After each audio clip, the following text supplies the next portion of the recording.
start giving to the lesser fight. My body aches to be satisfied. My weakness comes and goes. My weakness comes and goes. I'm reaching out for the easy high. Please fortify this strength of mine. My weakness comes and goes.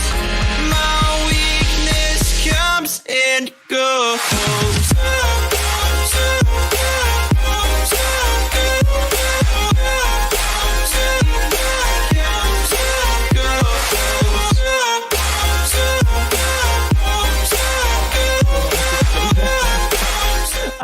But I want to talk a little bit about the no-till Chen, not necessarily Chen, but the no-till micro. I don't know if you remember, Trent, in the Fnatic days for no-till, when no-till and Fly on the same team and they picked Visage and then Fly would be the one playing Visage. Mm-hmm. Do you remember it was no-till controlling the birds with his shared unit control? I mean, he had some major highlights back in the day too, right? With like the Ench plays where he'd be like chasing after someone, body blocking with the Centaur into the Stomp, you know.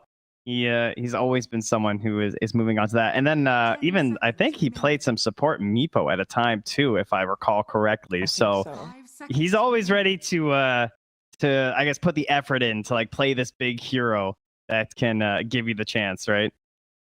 Absolutely. Kill 'em all. I want to have one comparison. I don't normally want to try to compare players too much in their roles. But as we prepare for our first couple of picks to come here with the draft on our screens, I do, Milan, want to ask you your opinion on Skeeter versus Sumail. Sumail, of course, coming from the mid lane, so quite a, well, he has played safe lane before, but in terms of styles of Sumail and Skeeter, how do you compare those two? I think they're a bit different. Skeeter is more of a traditional carry, and he's been growing ever since, like, through this year. He's grown so much since I was on that team till these days. He's like improved so much. He got like rank 1 or something. Like he tends to like be more of a traditional carry where he gets first in network. And Sumail is more like, we see him try to adapt to OG a bit, like play CK and like go and be active, or play the Leshak and do this stats thing. Like he's meshing up with the OG, where Skeeter is like, I'm gonna be the Terrorblade, I'm gonna get 6 slotted, I'm gonna win you the game, That's how he is. I think he really improved when he stopped forcing Radiance on every hero. That was he finally abandoned it. I feel like that was like all he used to do. Yeah, exactly. He became much stronger after that. Indeed. We got the Lina first pick, and in terms of bans, Alchemist still left in the pool. I feel like both teams might be taunting each other a little bit. Are you gonna pick Alchemist? Are you gonna pick Alchemist? It's definitely something Tundra is thinking about right now. Is they're not sure what to go for first phase. Okay. The Brood. Okay. Wanted to mention how they left the Brood. Now I think OG will just Alchemist. I think. Because the Lina is not really a mid lane hero for OG, like very unlikely. I'm sure Topson could pull it out, but it's not his go-to hero. And they want to do this 8 Alchemist with the strong support laner, like Saksa and Lina. It's one of the strongest laners, and then they'll just 18 pick the carry. They just pick 18 pick. Oh, they do the Magnus instead. Now they got the flex. But anyway, they got this lane which is literally uncounterable. Like, you cannot really counter Magnus Lina. Too strong of a lane. And they're gonna put the 18 carry, or they might just counter this Brood from mid lane with Empower. Yeah, this was probably the best off-lane duo at the major. It felt like you just couldn't do anything versus the Shockwave Skewer. No matter who you put there was going to get punished. And I mean, you could tell that by the fact they're willing to bring it out when they know absolutely nothing about the safe lane already. So Tundra will even have their chance to respond to that.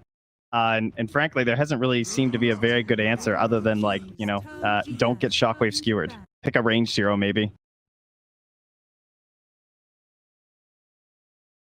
We have the Magnus indeed. We saw yesterday also for Sumail, of course, that was in combination with the Chen that is still in the pool. See if that's gonna make an appearance. I like this though. I mean, not banning out the Broodmother from OG, maybe a little bit risky. It's also like every team has gone for the carry in the first phase lately. I mean, not every team, but it's a very common strategy right now, right? To grab either like the Luna or the Terrorblade, and neither of these two teams have really been opting for that. So it means that we'll probably see that like secondary pool of carry heroes, right? When those heroes assumedly get banned out in the second phase. I'm still curious if they might put Sumail or Magnus, because they have the first pick, right? They will see if they see the option to exploit, like for example, let's theoretically say they pick a Terrorblade on Skidder, they could just do like a Darkseer. Like I think the OG still hasn't decided on the Magnus. They want, when you have a first pick, you want to be kind of a bit reactionary, and like you just exploit, or you might not see a very good offlane pick yourself. You see some Magnus is okay offlane, then you're just gonna punish the Brood with some probably. Let's see. I mean, the Tundra is now gonna tell you what are the best heroes against the Brood.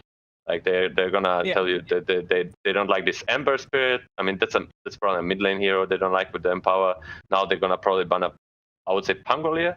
Pangolier is a go-to hero with Magnus for the OG, and they just ban Pangolier, and they're gonna ban one more, maybe a Void Spirit. Depends, because when you have a second pick, Tundra already knows which carry are they gonna pick, or Hopefully. which mid laner they're gonna pick. I mean, they kind of know that. I mean, that's how we did it before, and now they're gonna just ban the heroes that gonna be annoying for them, and OG is just gonna ban like the strong heroes. You know, Faceless Void, TA. These are heroes these heroes own like no matter what. They're so strong, especially the TA. TA is just like a first pick mid hero, which is gonna have impact no matter what. It's so hard to punish. Radiant team banned. Would you also want to remove Grimstroke? Because I remember seeing in the DPC season a couple Grimstrokes against the Broodmother that were quite good. But do you feel like you should put a support on the sideline in this banning stage, or is that too much respect for it? I don't think they'll ban. Like the Brood players, like the very specialists, they're like they don't. It's uncomfortable, but they don't really care that much about it. They would just say it's annoying, but not for the ban. I would, Pugna. Who does this mean? Everyone's like banning that. Does this mean like it is a Thompson special? Thompson TI 8 qualifier. I played against him. That was his go-to hero. He's after the Monkey King, his best hero. Interesting. They don't ban the Monkey King. The Monkey King is very good safe lane against Brood. Very good with Empower. Thompson, we all know. Lena too. Right? We all know the Thompson Monkey King. It's a no joke. Like this guy. There's also still Puck in the pool too, in terms of like chasing down a Miranda and a Broodmother. I feel like that tends to be a hero that a lot of teams go for as well. Doesn't pair as well with the Empower, of course, but goes both ways. Because actually, you can do when you buy Yules and Mirana, you can catch the Puck so easy. True. Like Yules into arrow, it's not dodgeable if you time it. It actually goes both ways. But Winter Wyvern, this is very stable. Winter Wyvern against Magnus, it's like Fata is very familiar with this hero, and like you can always like save from RP. I'm really curious about two OG's picks are coming, because I think they should think about the TB for Skidder. They should already kind of feel it. And this should probably be a no-tail hero, right? At this point. That don't want to reveal anything. They just want to do a hero against Mirana and Brood.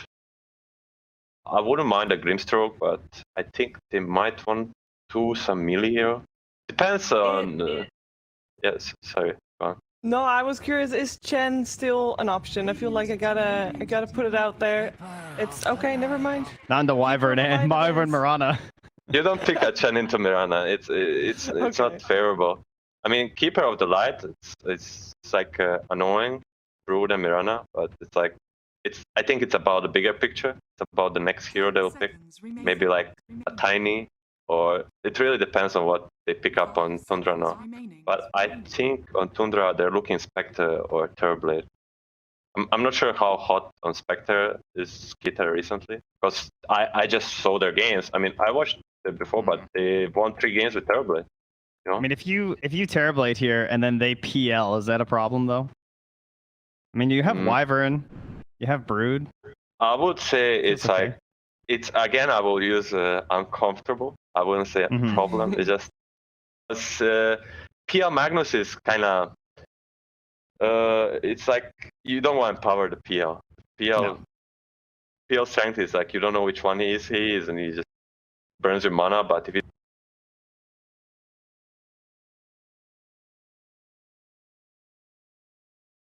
OG's turn to pick. And then they actually wind up with the Knicks. We lost Milan for a second here, so you'll just have to stare at his lovely, stable face. Ah, I hear you again.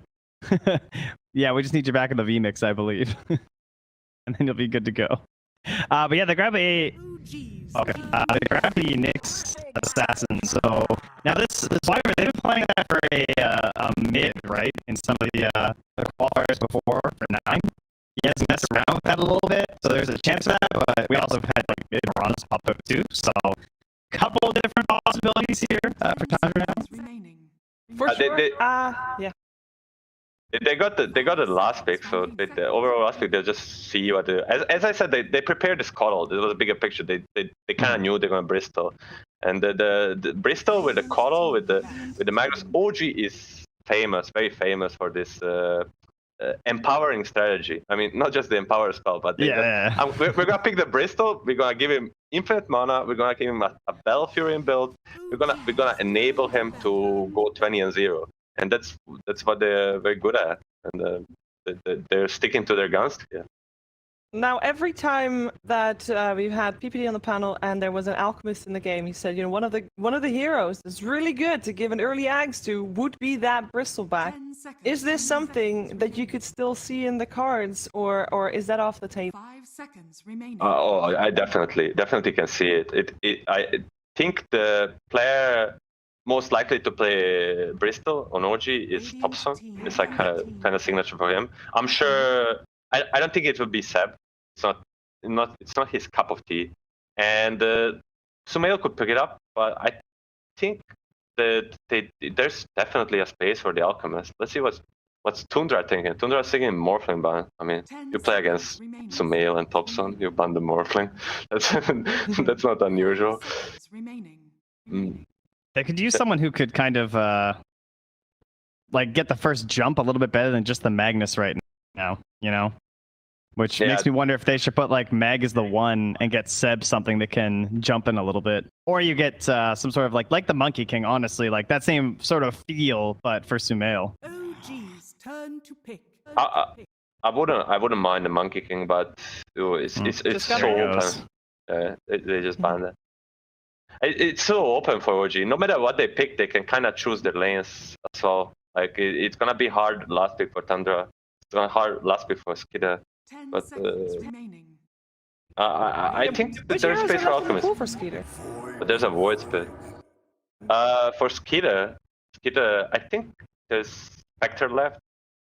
Sure, it's a good matchup against Magnus, but not sure how it matches with Bristol. What else does Skeeter play that's really good against Bristol? Yeah, kind of ugly games. I mean, he goes just for like the big farmers, right? That's his classic. I mean, isn't Luna still in too? It is still in. It's a hard lane for Luna, I feel. Luna wants to do very well in lane. The Lina Magnus might be too hard. There is Anti-Mage. Anti-Mage is very unpicked hero now, but it's one of the Skitter's signatures. Oh, and his Lifestealer too. Yeah, I mean, it's just I feel like any hero Skitter looks, oh, there goes Luna. I want to say every hero he looks is like, oh, this Lina. Oh my god. But they go for the Luna. They go for the pretty standard stuff. It will be a 9 Winter Wyvern, by the way. So we will see the position 5 next for Mirana, and then a position 2 Winter Wyvern. Is that something that you like to see up against that Void Spirit? I think to me that might have been one of the problems with the Void Spirit in a sense of like it kind of gave the opportunity to do the mid Wyvern because it's like a melee hero, so he should have like a slightly better time. And then what 9 does is he'll just like delay the tower for as long as possible. He just like spams out the Splinter Blast, and he'll even use Curse just to pull the wave off the tower. like try and survive for as long as possible to get into that like solo kill possibility. So I actually quite like the Wyvern here. 10 seconds I remaining. like the mid Wyvern. I really think this Wyvern needs to have a lot of impact in this game, and he was like position 5-4. He would have hard time finding like the Blink Dagger and the Aghanims. So yeah, I like that they're gonna give him space. But Thompson Void Spirit is very known for pressure, and Wyvern is quite he can suffer from the early tempo. All right, but who do you favor as the hard-hitting questions? We can say good things about the Winter Wyvern all we want, but in the end, can they take this game, or is Tundra gonna take it? Trent, do you want to go first? To me, it kind of looks like a hard Brood game after everything. And in the end, that is our big guy. You know, he's got some tough stuff, some good chase heroes left on OG. It is a 3-3 Brood, of course, so maybe he'll just like pop off and get that secure on the tier 1 tower early. Because to me, that's like the big key of a Brood game. But I think I like OG's draft a little bit more. I'll go with Trent as well. I think I like the OG's composition a bit more. I think Tundra has a good draft, but like they want to slow it down a bit. But I think OG will hit their timing way faster. They should do pretty well in all 3 lanes, and then with Empower they should like outfarm the Tundra. Okay, well, is OG gonna take game 1, or is Tundra gonna prove my panelists wrong? We're gonna find out together with our commentary team, OD Pixel and AUI. Thank you very much, Shiva. And yes, welcome everybody to game 1 of Tundra versus OG. Owie, we've had the drafts, we're ready to kick it off. What's sort of your initial feelings looking at the 2 lineups we've got from these 2 teams coming into this first match? I think there was a lot of prep that went into this match. We can see OG clearly knew that Tundra were going to early pick this Broodmother, and all 3 of their cores, and even to a somewhat lesser degree their supports, can deal with Brood Spiders. And the last time we saw 3-3 get his hands on a Broodmother, he was against a Luna lane versus Team Liquid, and he kicked the Luna lane and took the enemy safe lane tower and mid tower, and it's just a super high impact. Skitter though, he's looking a little... Oh, I tell you what, a beautiful remnant here from Thompson. They're going with the level 1 point. Do they actually have to follow up? They don't. Skeeter's going to be fine. So, I mean, it was a lovely little catch there, but maybe one that will actually hurt him in the lane now, as he will have to start off that matchup mid with the first point in Remnant. Yeah, Luna just a little bit too tanky. 9 armor when you're in your tier 1 tower. He's just going to sit at his tier 2 for the regen and just be pretty much full. Oh, they're Remnant in here too. They are. Thompson just throwing Remnants all over the shop, trying to find a bit of a catch, but hey, this might actually end up turning around on himself as the arrow's in. Thompson is falling pretty low. Have they got enough damage with the Splinter Blast? They do. They'll get that first blood, Tundra. They'll lose Fodder for it. But Thompson, the first one to die here in this first match, as he's going to have to turn up to the lane. And say with a bit of an awkward skill here at the level 1. Not working out for them there, OG. That means that Thompson's going to miss his mid block, which is a pretty big deal versus Winter Wyvern. Winter Wyvern's extremely low damage and sort of poor animation. So you want to really dominate him on the first waves. Yeah. And in sort of terms of the mid-Winter Wyvern, I mean, does it excite you this match? Can you see why Tundra wanted to sort of amp up its priority in heroes and get 9 playing it in the core role? Yeah, I think so, for sure. I think a lot of it is what Milan said. It's that Winter Wyvern needs a lot of items this game in order to play Dota, and if you do get to the Aghanim Scepter, it's incredibly good at kiting the OG lineups. It's pretty much only Thompson who can jump Winter Wyvern this game, and just percent damage versus these tanky Bristlebacks and Magnuses is always good. I also watched a pub recently where 9 played mid Wyvern against Thompson's Puck, and 9 actually solo killed Thompson 1 or 2 times with the level 6. And it's a bit different because you know, you have Stoat Shield on the Void Spirit, the innate Stoat Shield, so the creeps don't do as much damage. But that is like a little bit of history in these player matchup. All right, yeah. So I can imagine 9 more than happy to bring it up against Thompson again here in this important match. And sort of to go back to the Luna pick, as you said, you know, can have a lot of pressure put on for him in this lane. It's the strong, age-old tested duo here from OG, Seb, Magnus, Saxolina. They did sort of take some time with that last pick. Do you think Tundra were put in a bit of a difficult position when it came to deciding what carry they were going to have as their final pick this game? I think so for sure. I think every top tier carry was sort of banned out. We saw them ban out the Dusa, the Terrorblade.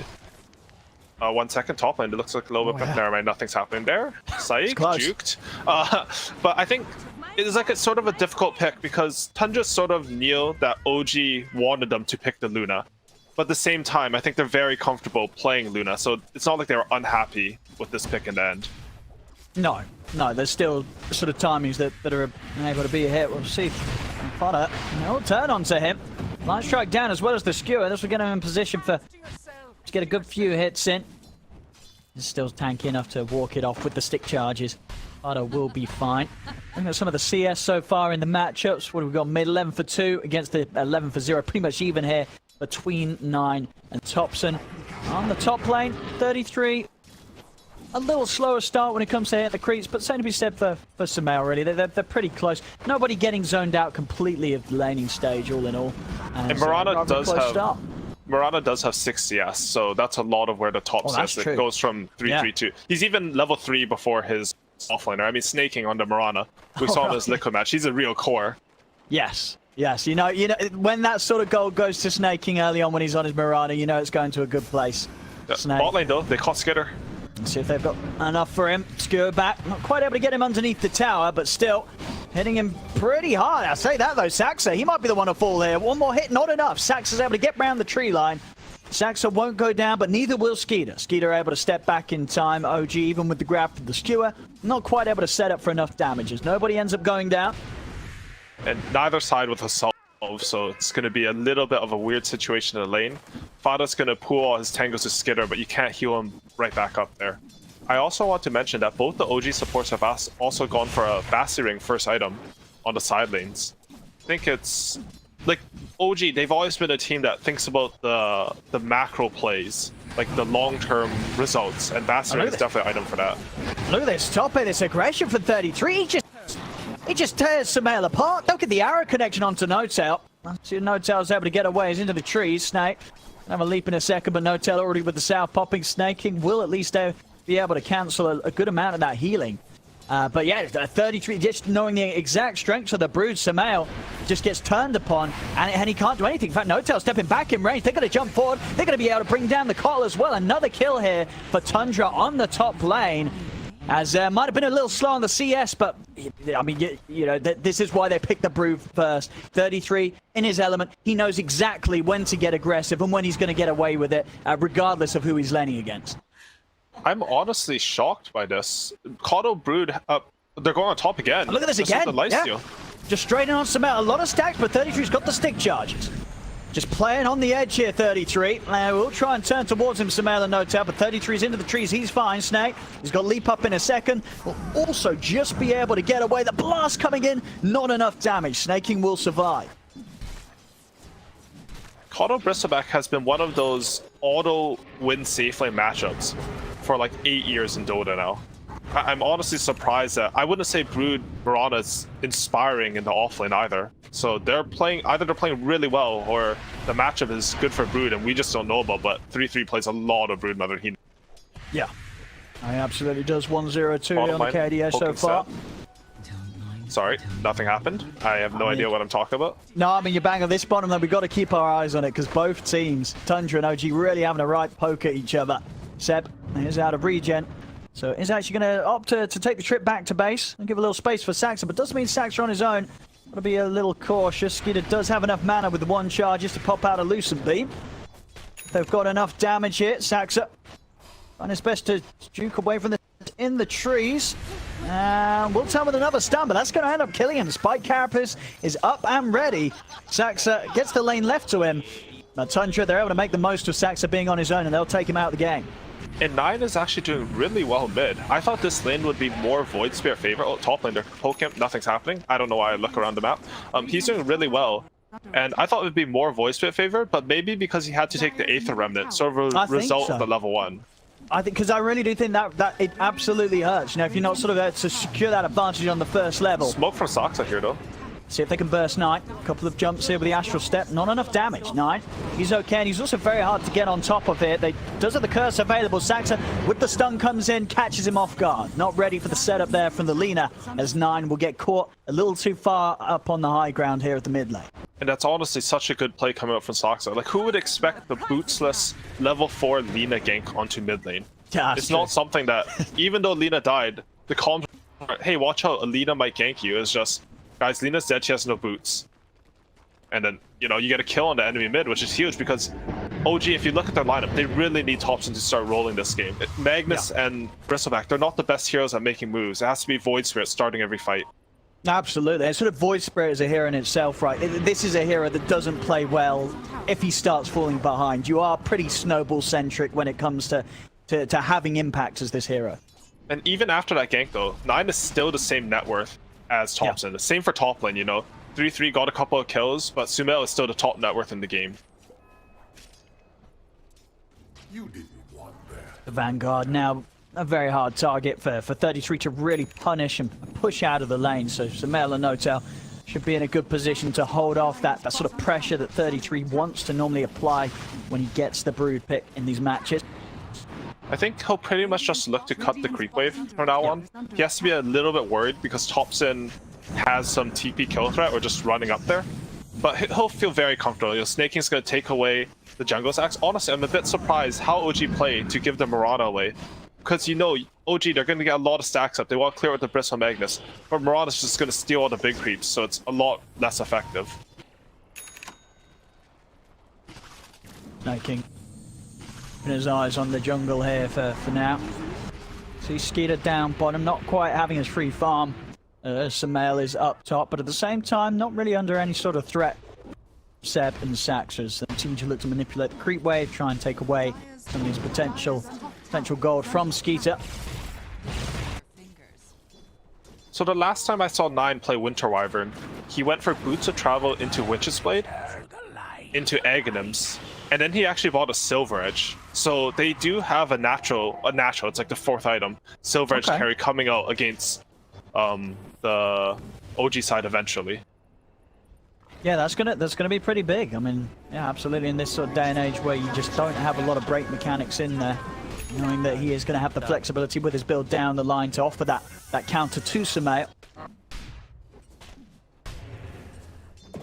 Thompson, he's farming this big stack on the Ancients. They're just giving him a lot of farm priority because they understand that he's the one who's going to get strong to make the moves. How you make moves in Dota is you need to do something to get ahead first, whether you get ganked for, whether you take a stack, and then you can start running around. If you start running around without that sort of power spike, it usually doesn't work, or it's like more up to chance. But now they're smoking up after you finish that stack. Yeah, for OG's sort of draft to hit its stride, this sort of move's got to come out with some sort of success. Skeeter would be the big catch if they're able to get a grab on him. Thompson gonna have eyes on the Luna now, straight in with the first step. Is there gonna be any sort of backup or help for Skeeter? The Moonlight Shadow will be popped, but the sentries are down. They've got the vision. Skeeter will be taken out. OG get exactly what they came hunting for.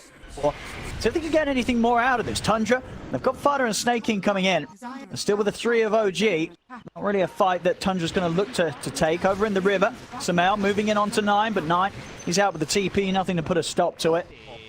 The Skeeter's gone, so slowing down the Luna's farm. This is going to allow them to just keep that difference between Skeeter's Luna and Sumail's Bristle. His middle tower is under attack.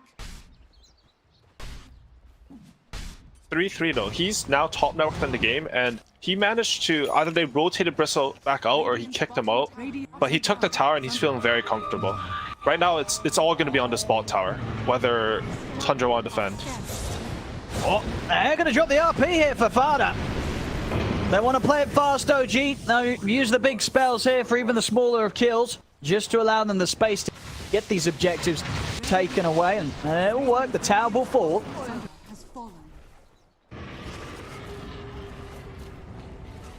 So what they've got going on in the mid here, Snaking and 9 just on the verge of taking out that mid tier 1. They'll get it. Sumail not quite able to get the deny, and Fada knows, dropping him a tip. 9 has his travels finished up. He almost has his level 10, which is a big power spike for the mid Winter Wyvern. Plus 50 damage, not to be understated at all, because you just hit from so far. Thompson's poking bottom. Fada, he's got another step left. With the Dissimilate, he'll get the job done. That's coming in pretty deep for this 9. He's not going to be able to get a catch on Thompson though. Easily able to step back into the tree line before there's any catch. Thompson backed up once again by Seb. OG continuing to try and take away this jungle. We'll see over towards the mid lane. 33 is in aggressive. The arrow's going to connect in onto Sumail from Snaking. Saxa will turn with the Laguna Blade. It's not enough to pop Snaking. Stick charge. Snaking's pretty much back up to full HP. They get in, they get the kill, they get out. OG not able to punish this as of yet. Now looking towards 33 here. Thompson maybe thinking about going for a jump onto Snaking instead, but figuring he doesn't have quite enough control to deal with the sleeping Mirana. OG not able to get a trade back there for losing Saxa.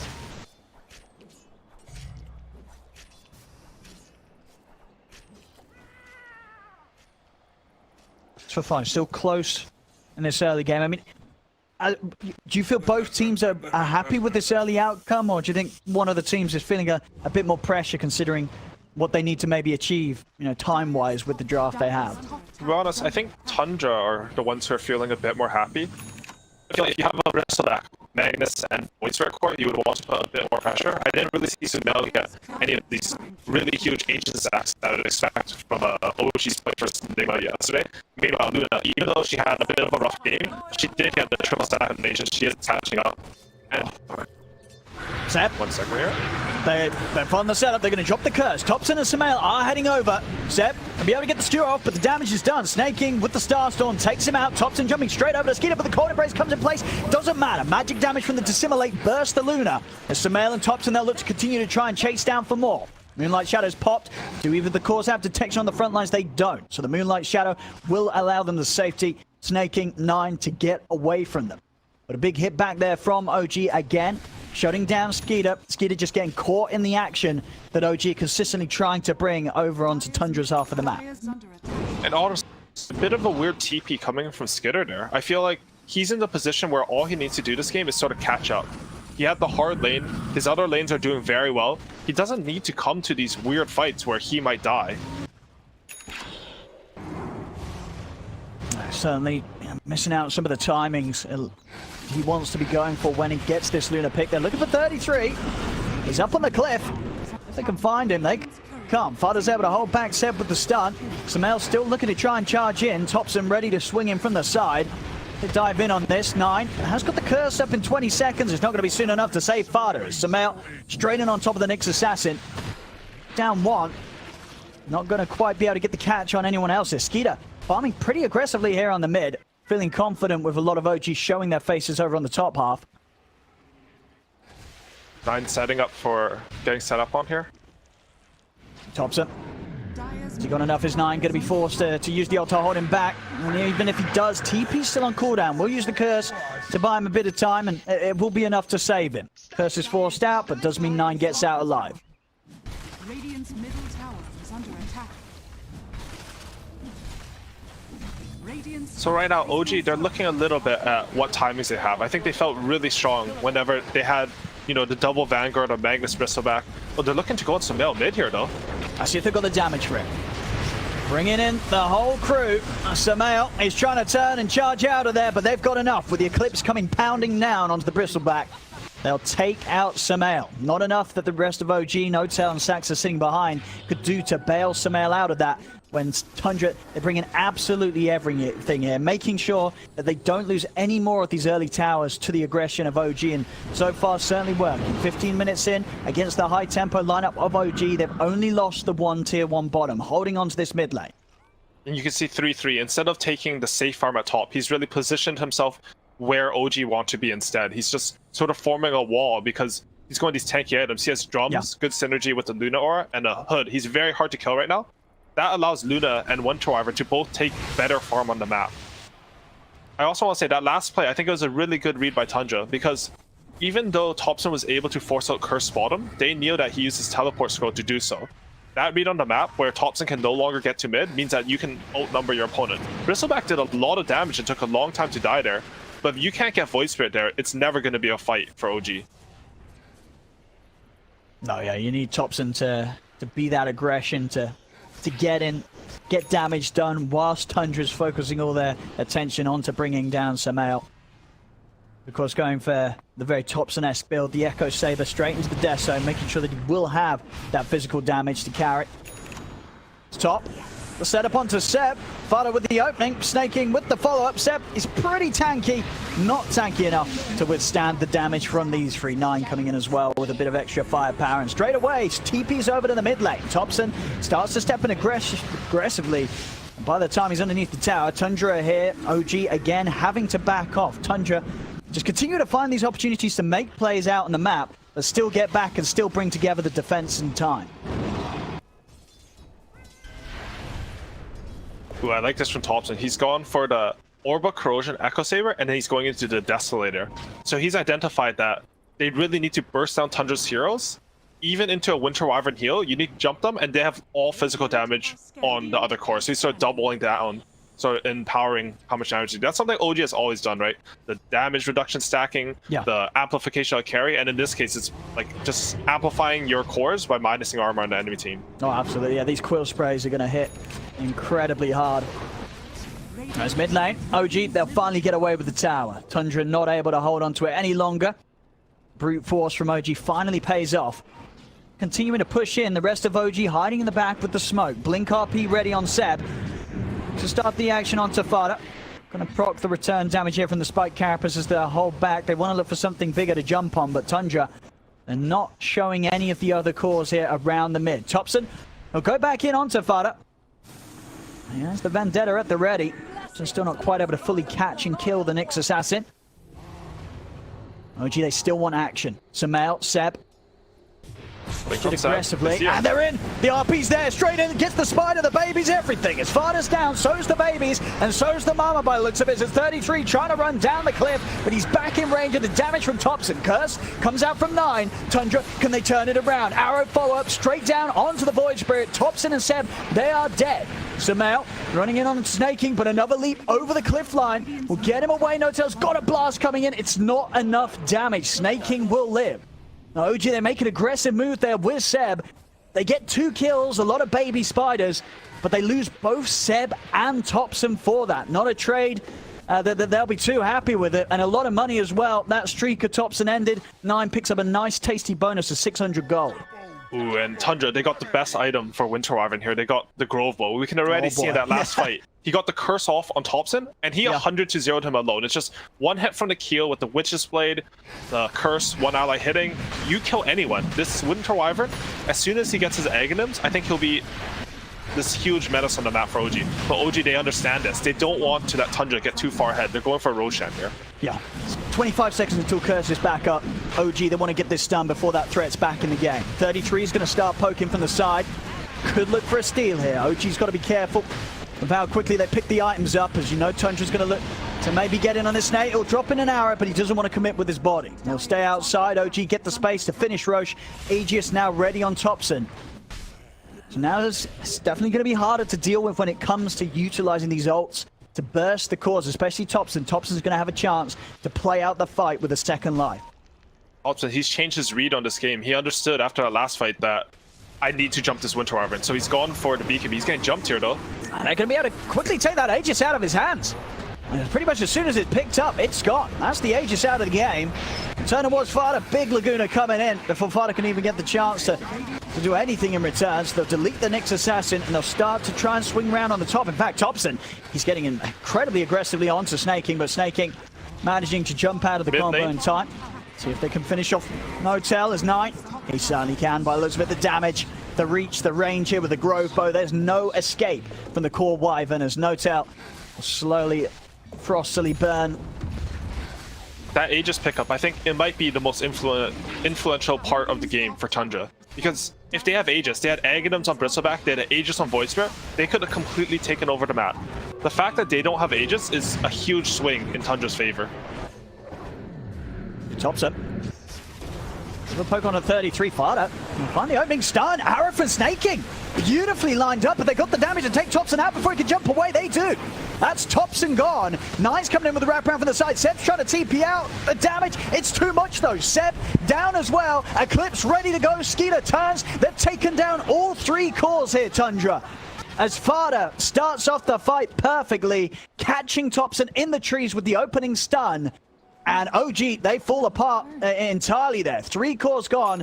Tundra as you say, you know, a bit of a slowdown to the momentum that they could potentially have, not getting that Roshan and that Aegis. But OG quickly losing the Aegis up top, and then subsequently taking a horrific team fight there. 3 heroes just dead and gone. Tundra hitting hard. And I think OG right now, they're feeling a bit uncomfortable. That fight was into the enemy triangle, into the vision of Tundra. It was a perfect engagement for Tundra. They have all the vision. They have Wyvern on the high ground where all 3 of your melee cores can't touch him. You don't really have the stun to jump in. And now he's won this fight. He's got his Aghanim Scepter. 22 minutes, yeah. You know, people don't see this Winter Wyvern core much. But Aghanim Scepter got one of the biggest buffs last patch.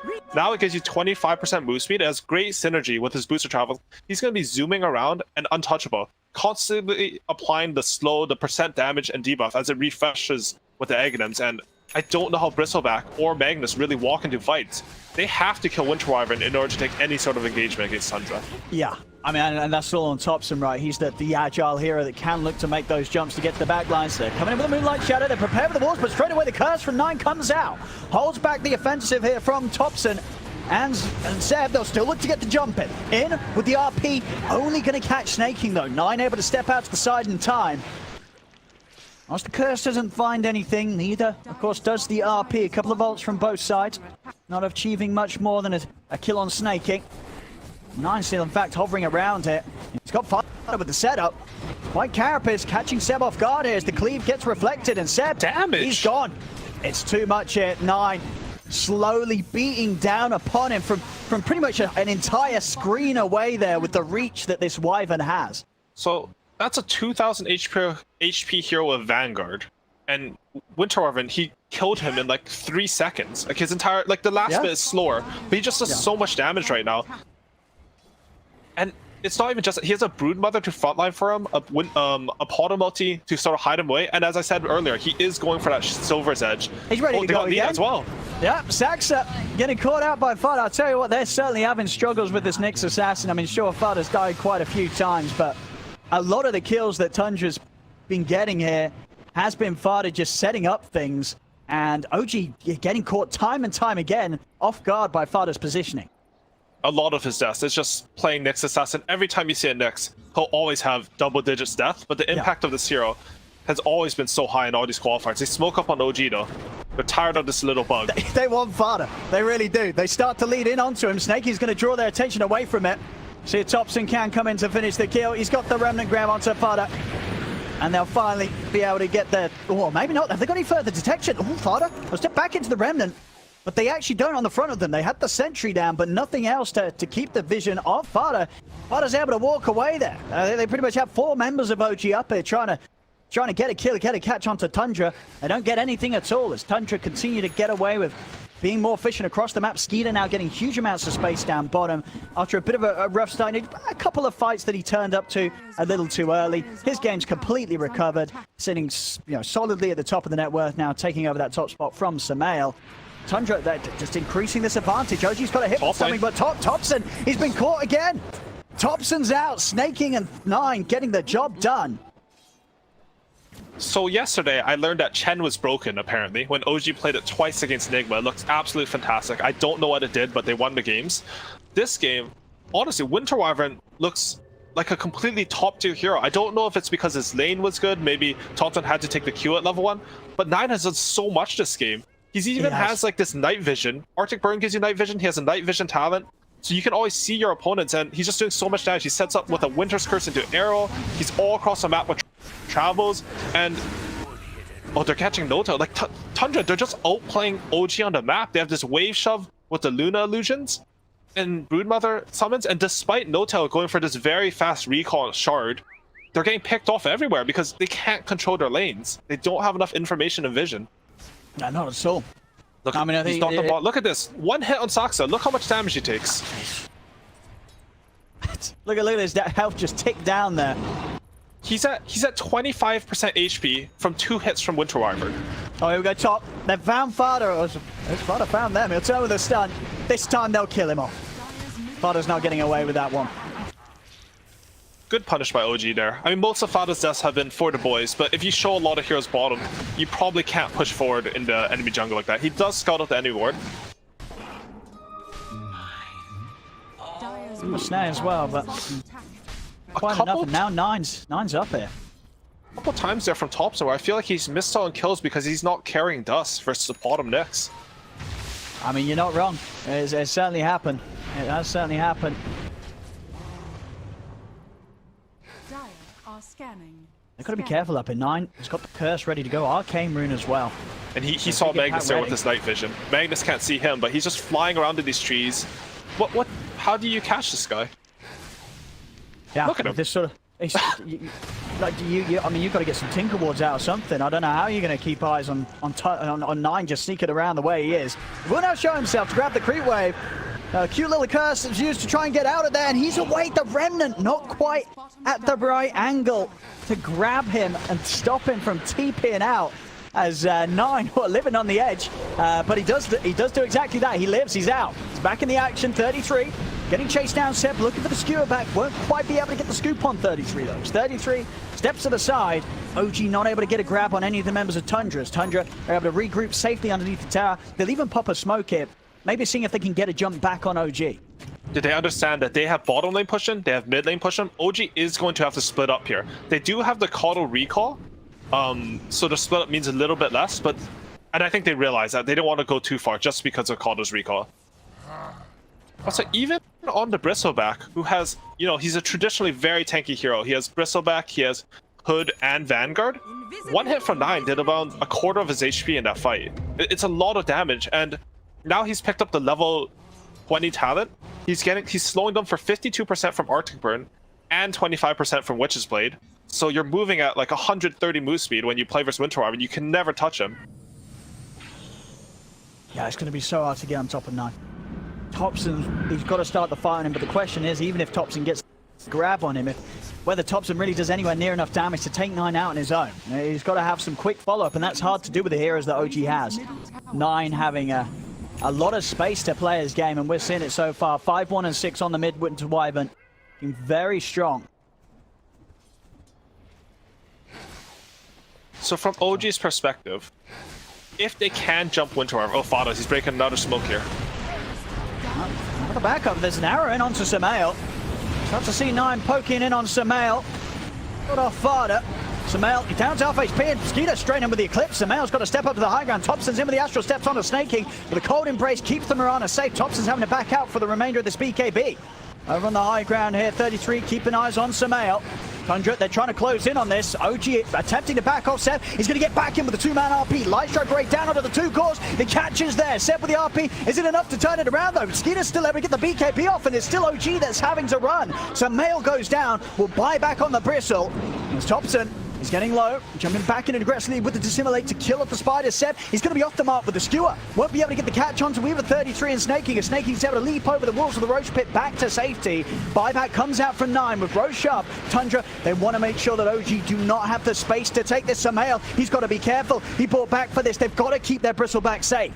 It's already with the hits of the Arctic Burn. Samael down to half HP. The curse comes out to hold them back, giving them the space to focus on towards Thompson. Thompson with the Stimulate jumps over to the side, but the Lucid Beam comes out. Thompson goes down. There'll be a buyback here from No Tail. Seb's out. Seb's got a buyback as well. It's a triple kill from 9. The damage from this Wyvern is too much for OG. Samael trying to run. The stun's there from Fada. Samael will fall. That's a dieback on the Bristle. Out of the game for nearly 2 minutes.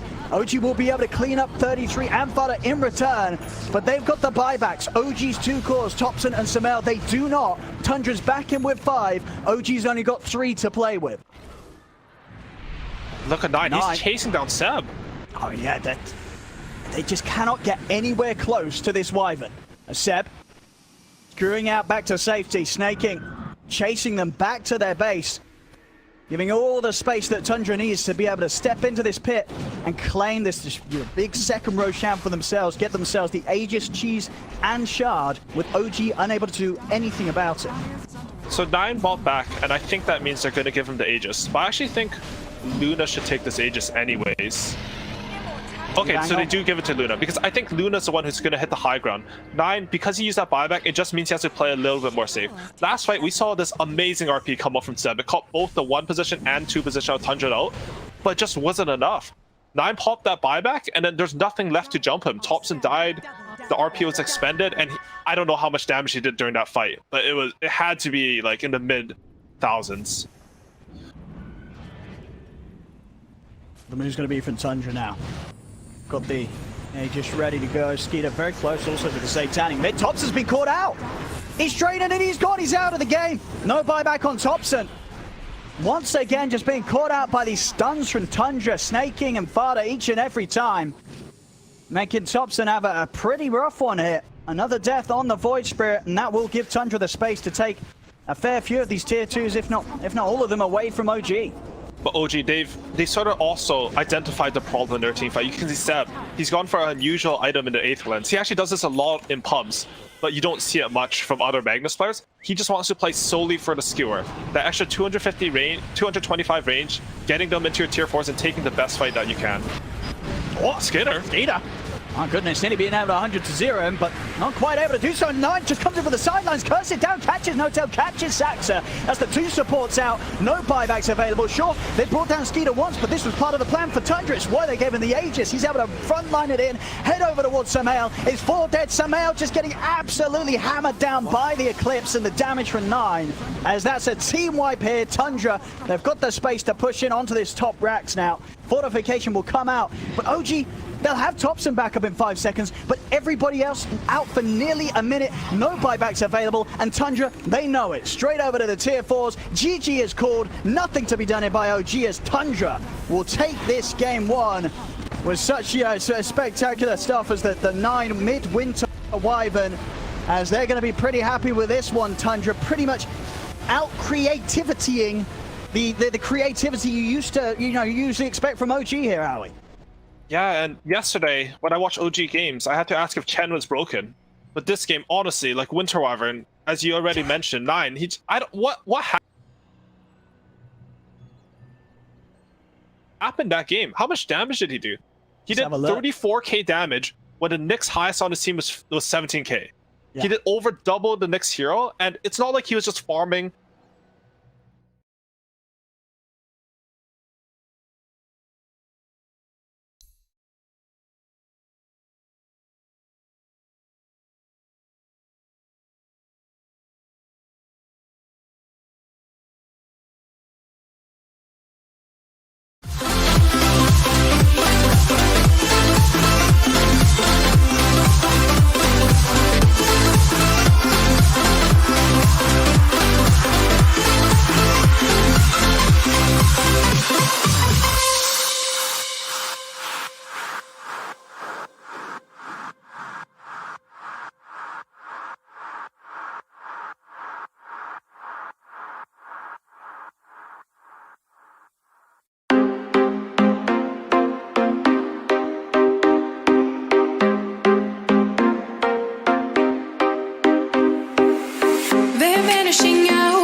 lesser fight.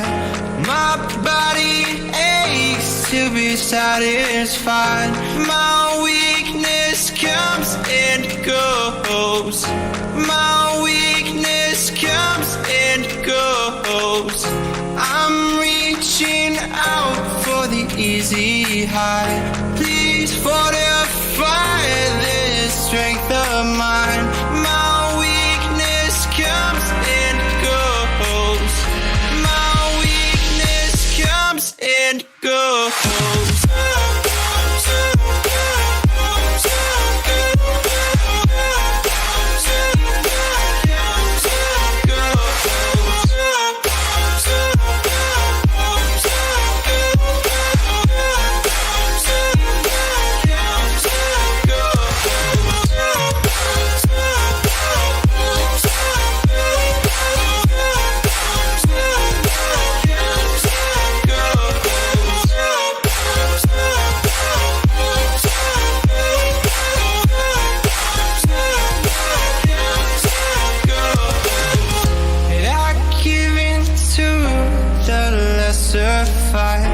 My body aches to be satisfied.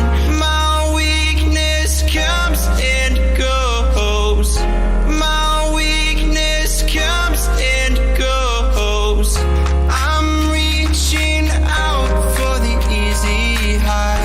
Please fortify this strength of mine. My weakness comes and goes. Comes and goes.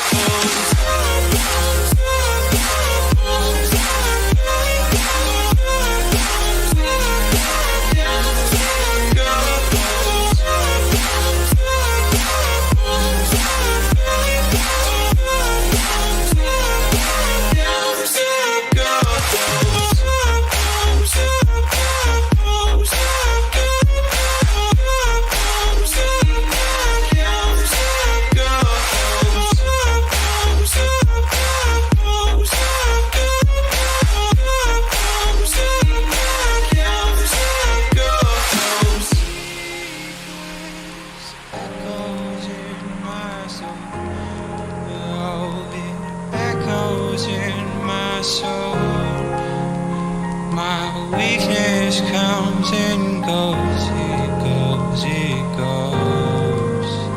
My weakness echoes in my soul. Oh, it echoes in my soul. My weakness comes and goes, it goes, it goes.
Like the level of play of Tundra in general, they'll be able to keep up with OG toe-to-toe regardless of their draft?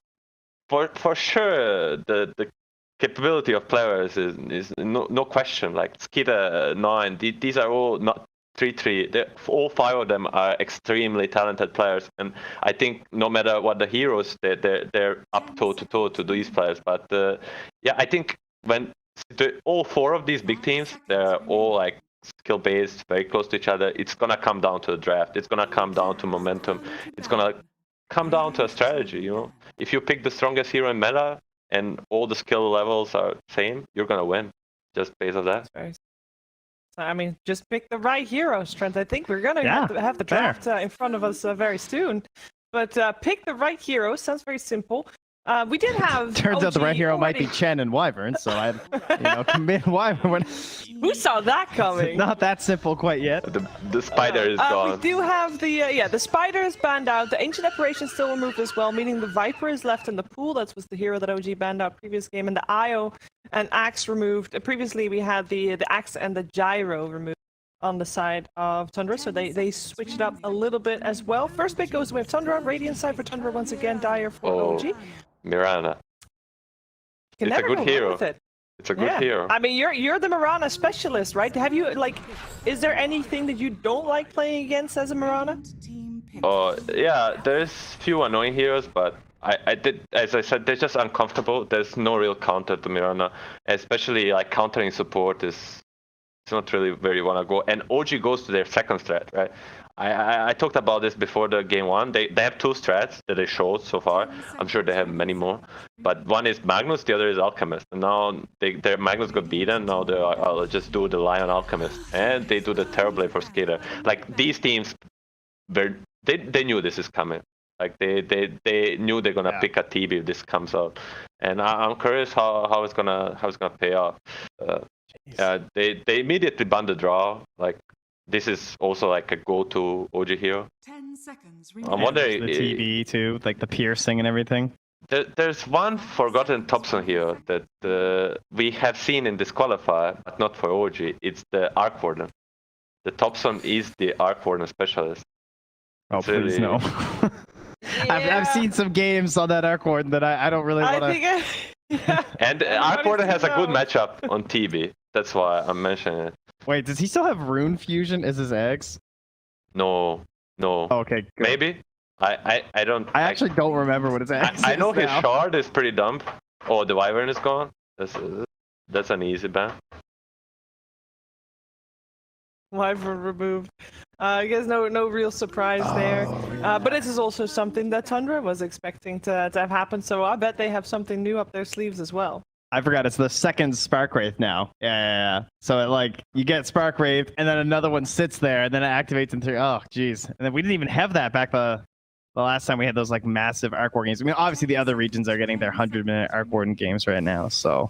I mean, we have our 100-minute thanks. games that just don't include an Arc Warden, making them maybe a little bit more exciting.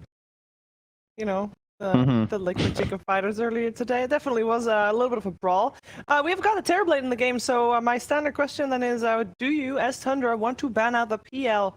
Or is there any other carry that you're worried about, as they do seem to be targeting the carry heroes in the second? I might think about Thompson heroes instead, because I feel like a lot of his specialty heroes are kind of annoying for a Terrorblade, like the Zeus, maybe some sort of Pugna shenanigans here too, depending. Could see something like that. Zeus is one of the hardest mid counters, but the Tundra is looking through the eyes of which hero that gets an Axe at minute 12 is the best carry against the Terrorblade. The Drow and Slark, these are two that they did for, and these are two of the good ones. And PL Axe is a bit underwhelming. It's not as strong. It's not game changing.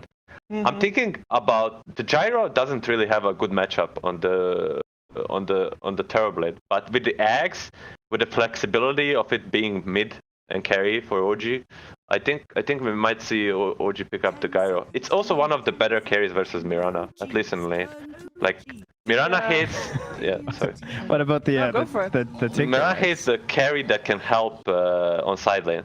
When you're laning and then in the woods, the Gyro just comes and pushes rocket on you, and then you cannot out-trade the support, and that's where Mirana excels the most.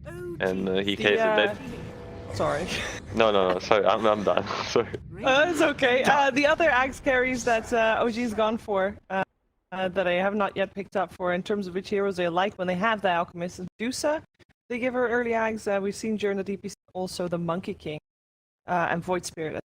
also in The Ember too. They go for Lash. the Ember as well. Yeah. They pre-planned the Lash Oracle. The Lash Oracle is one of the strongest Oracle combinations with like Huskar and DP. And they are gonna last pick the Thompson here, I'm pretty sure. The Thompson doesn't play Lash Rock. Like, I literally never saw him play Lash. This is Sumail hero and Alchemist is Seb. Plays Oracle. Doesn't he? He does play the Oracle. but I don't think we'll go that far. Not with the new Scepter, unfortunately. I'm just curious, like, what is the mid hero that really... We got Ember, Tinker, and Zeus, right? They all have really good but he decks. doesn't play Tinker. He doesn't play Tinker. Well, and we don't think. No, I mean...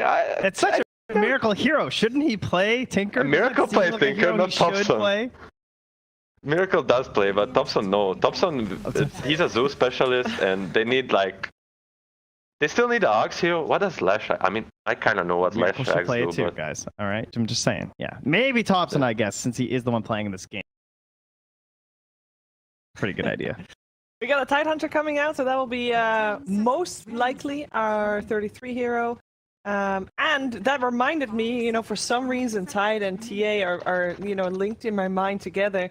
Crazy things. But the TA and the Invoker are both still in the pool. We saw them banned out very early on. So for both of these mids, heroes that they really like. So both Nine and Thompson get their pick. Last overall pick goes the way of OG.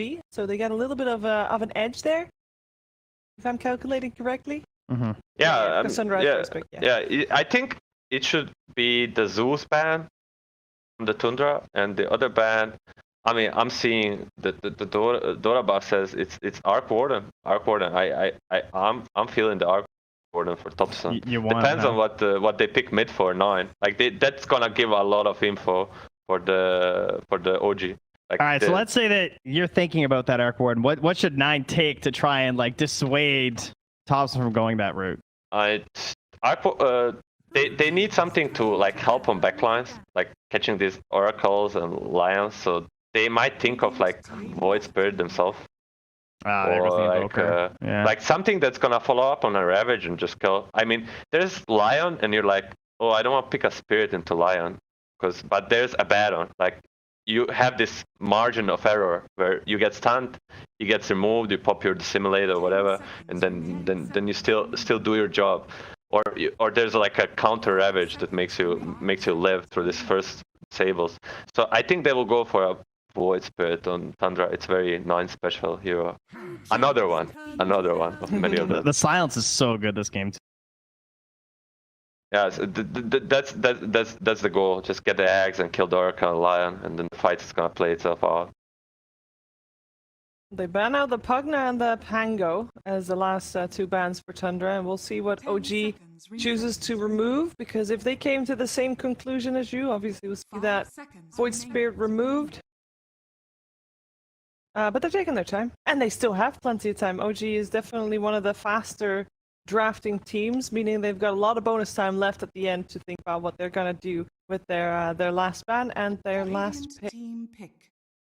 They ban the pack. It's the same idea, and it might be even more signature for now in the pack. And it's like it's a very, very annoying hero to deal with.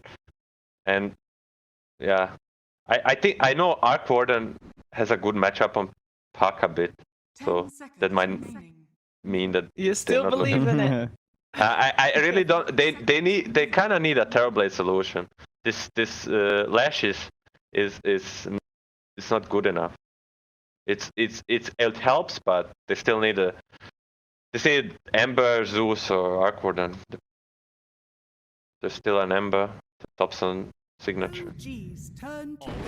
Yeah. Oh, there goes Razor. the Razor. Dead.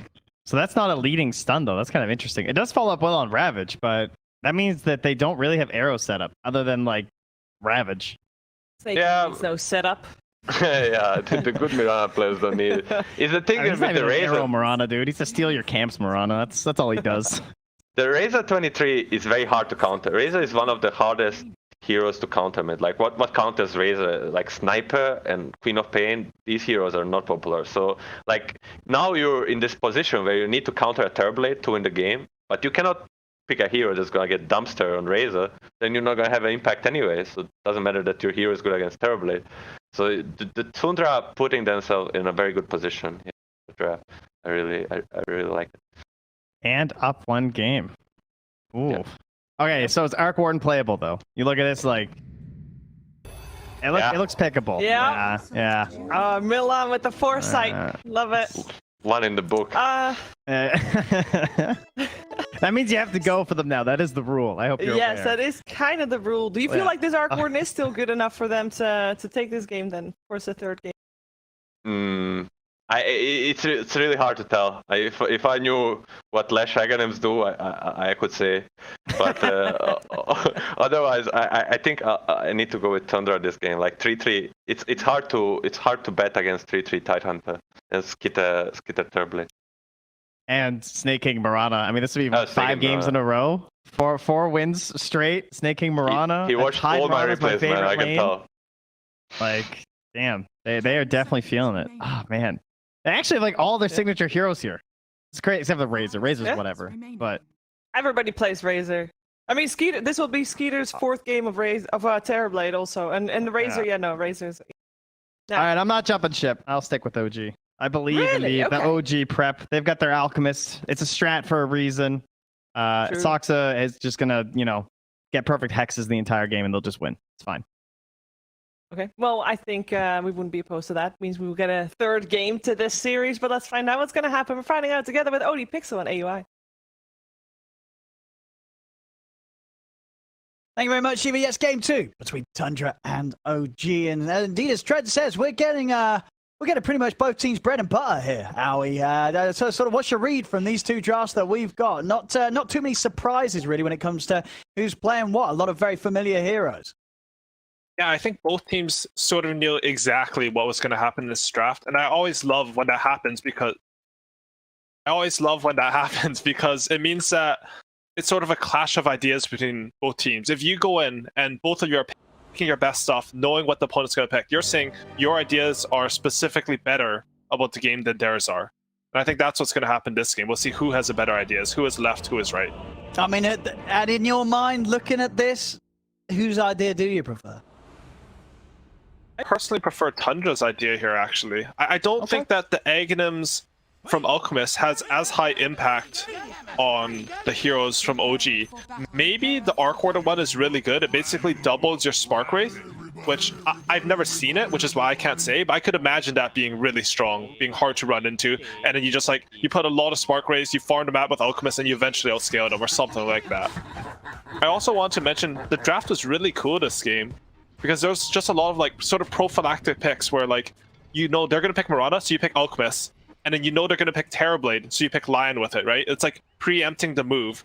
And you saw sort of this individual metagame in this game specifically, where everyone knew who each other was gonna pick, and they still picked the heroes into it. I mean, and you talk about sort of the Ags potential for Thompson. I mean, the Ags Leshrac, is that not, do you think, what they're looking towards as maybe an idea to easily, deal the damage rather early on with the amp up that Nihilism is going to provide against some of these cores, like a Terrorblade who's not really going to want to have a BKB too early in the game? I could see it working, actually, specifically as you mentioned for Terrorblade. He won't want to buy BKB, and I think it does turn Leshrac. Does it turn Leshrac ethereal? I don't know if it does. I've never actually bought the item because it's not something I've personally explored. Well, I mean, I guess it doesn't really matter, right? Because it's turning everyone around your ethereal. Yeah, but they can remove it with the Abaddon shield is the thing. That's true. Actually, that is, well, yeah. Yeah, that is true, actually. Fada's moves could be pretty big this game against that. So if indeed it is about an Ags Rush on the Lesh, yeah, Tundra do have a way to deal with that. You're absolutely right. So I just don't know again. Yeah. It's not something I have enough info to confidently say.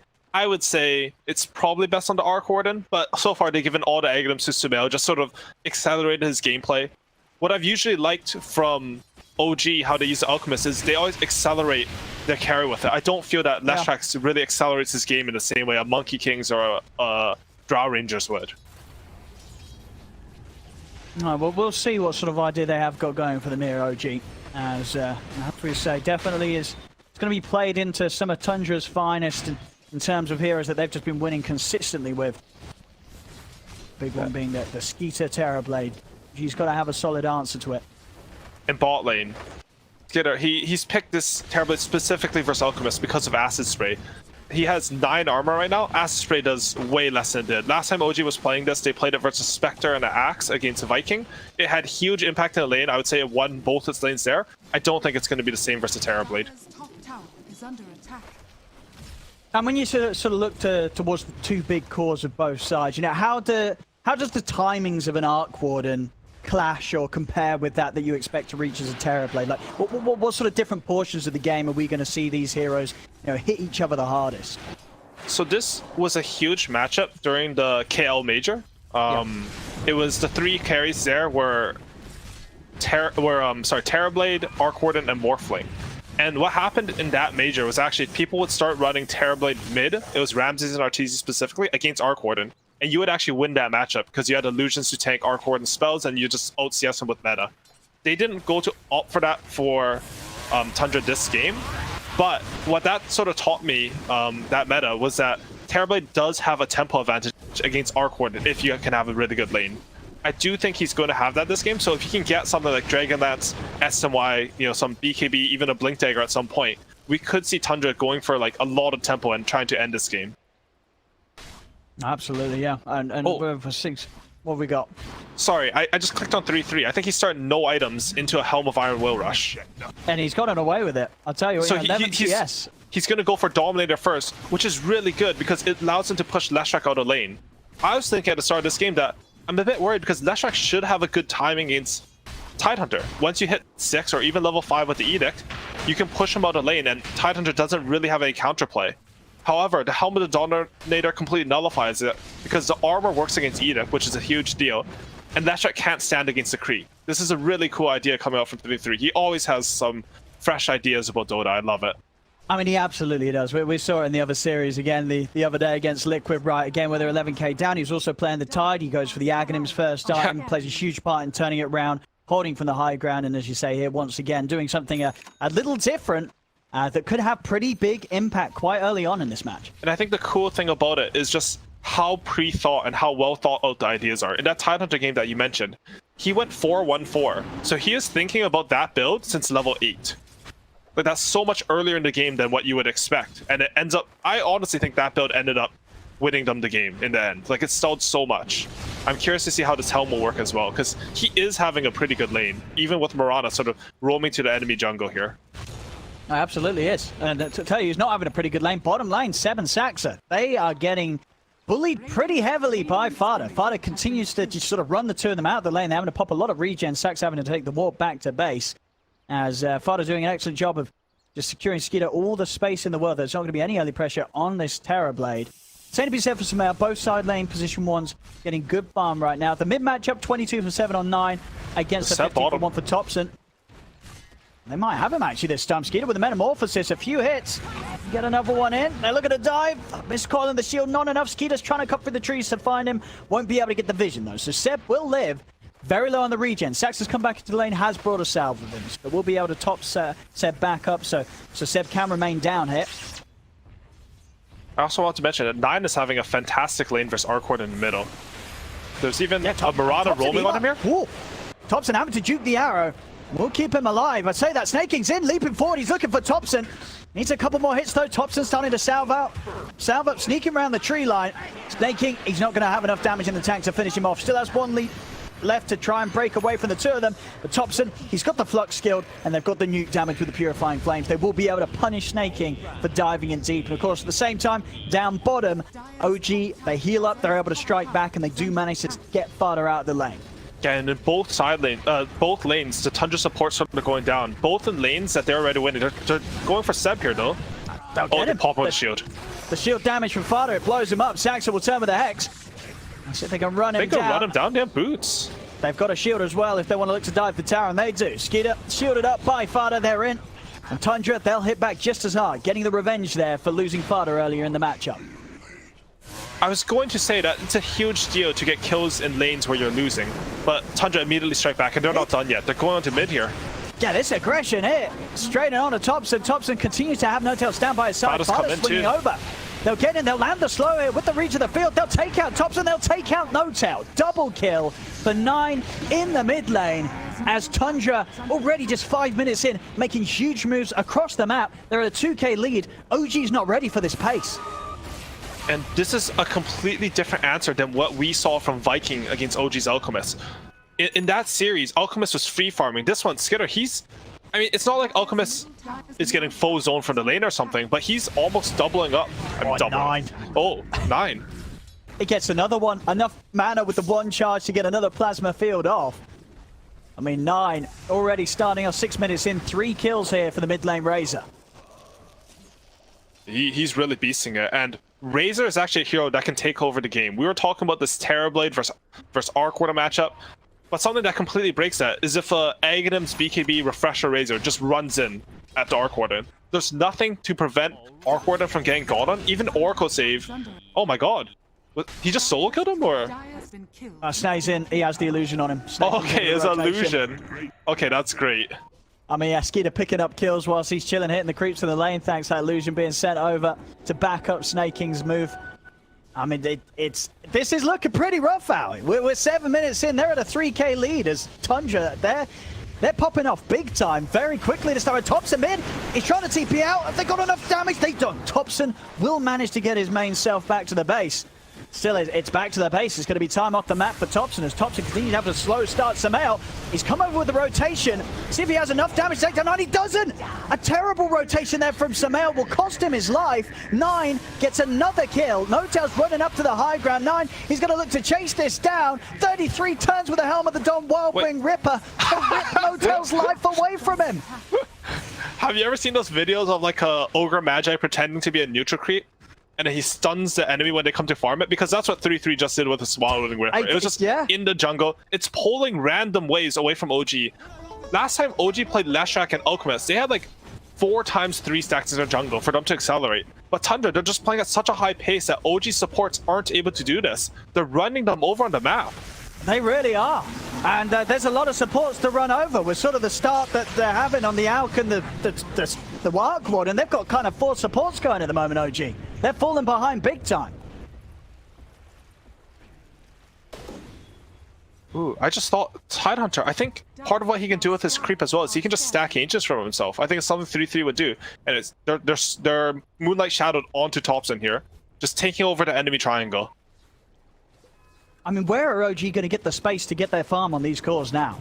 You have to kill the Tundra heroes. If you don't kill them, they're going to run at you too much. And here they go. They're going on to Skitter here. Do they have damage though? Let's see, Skeeter.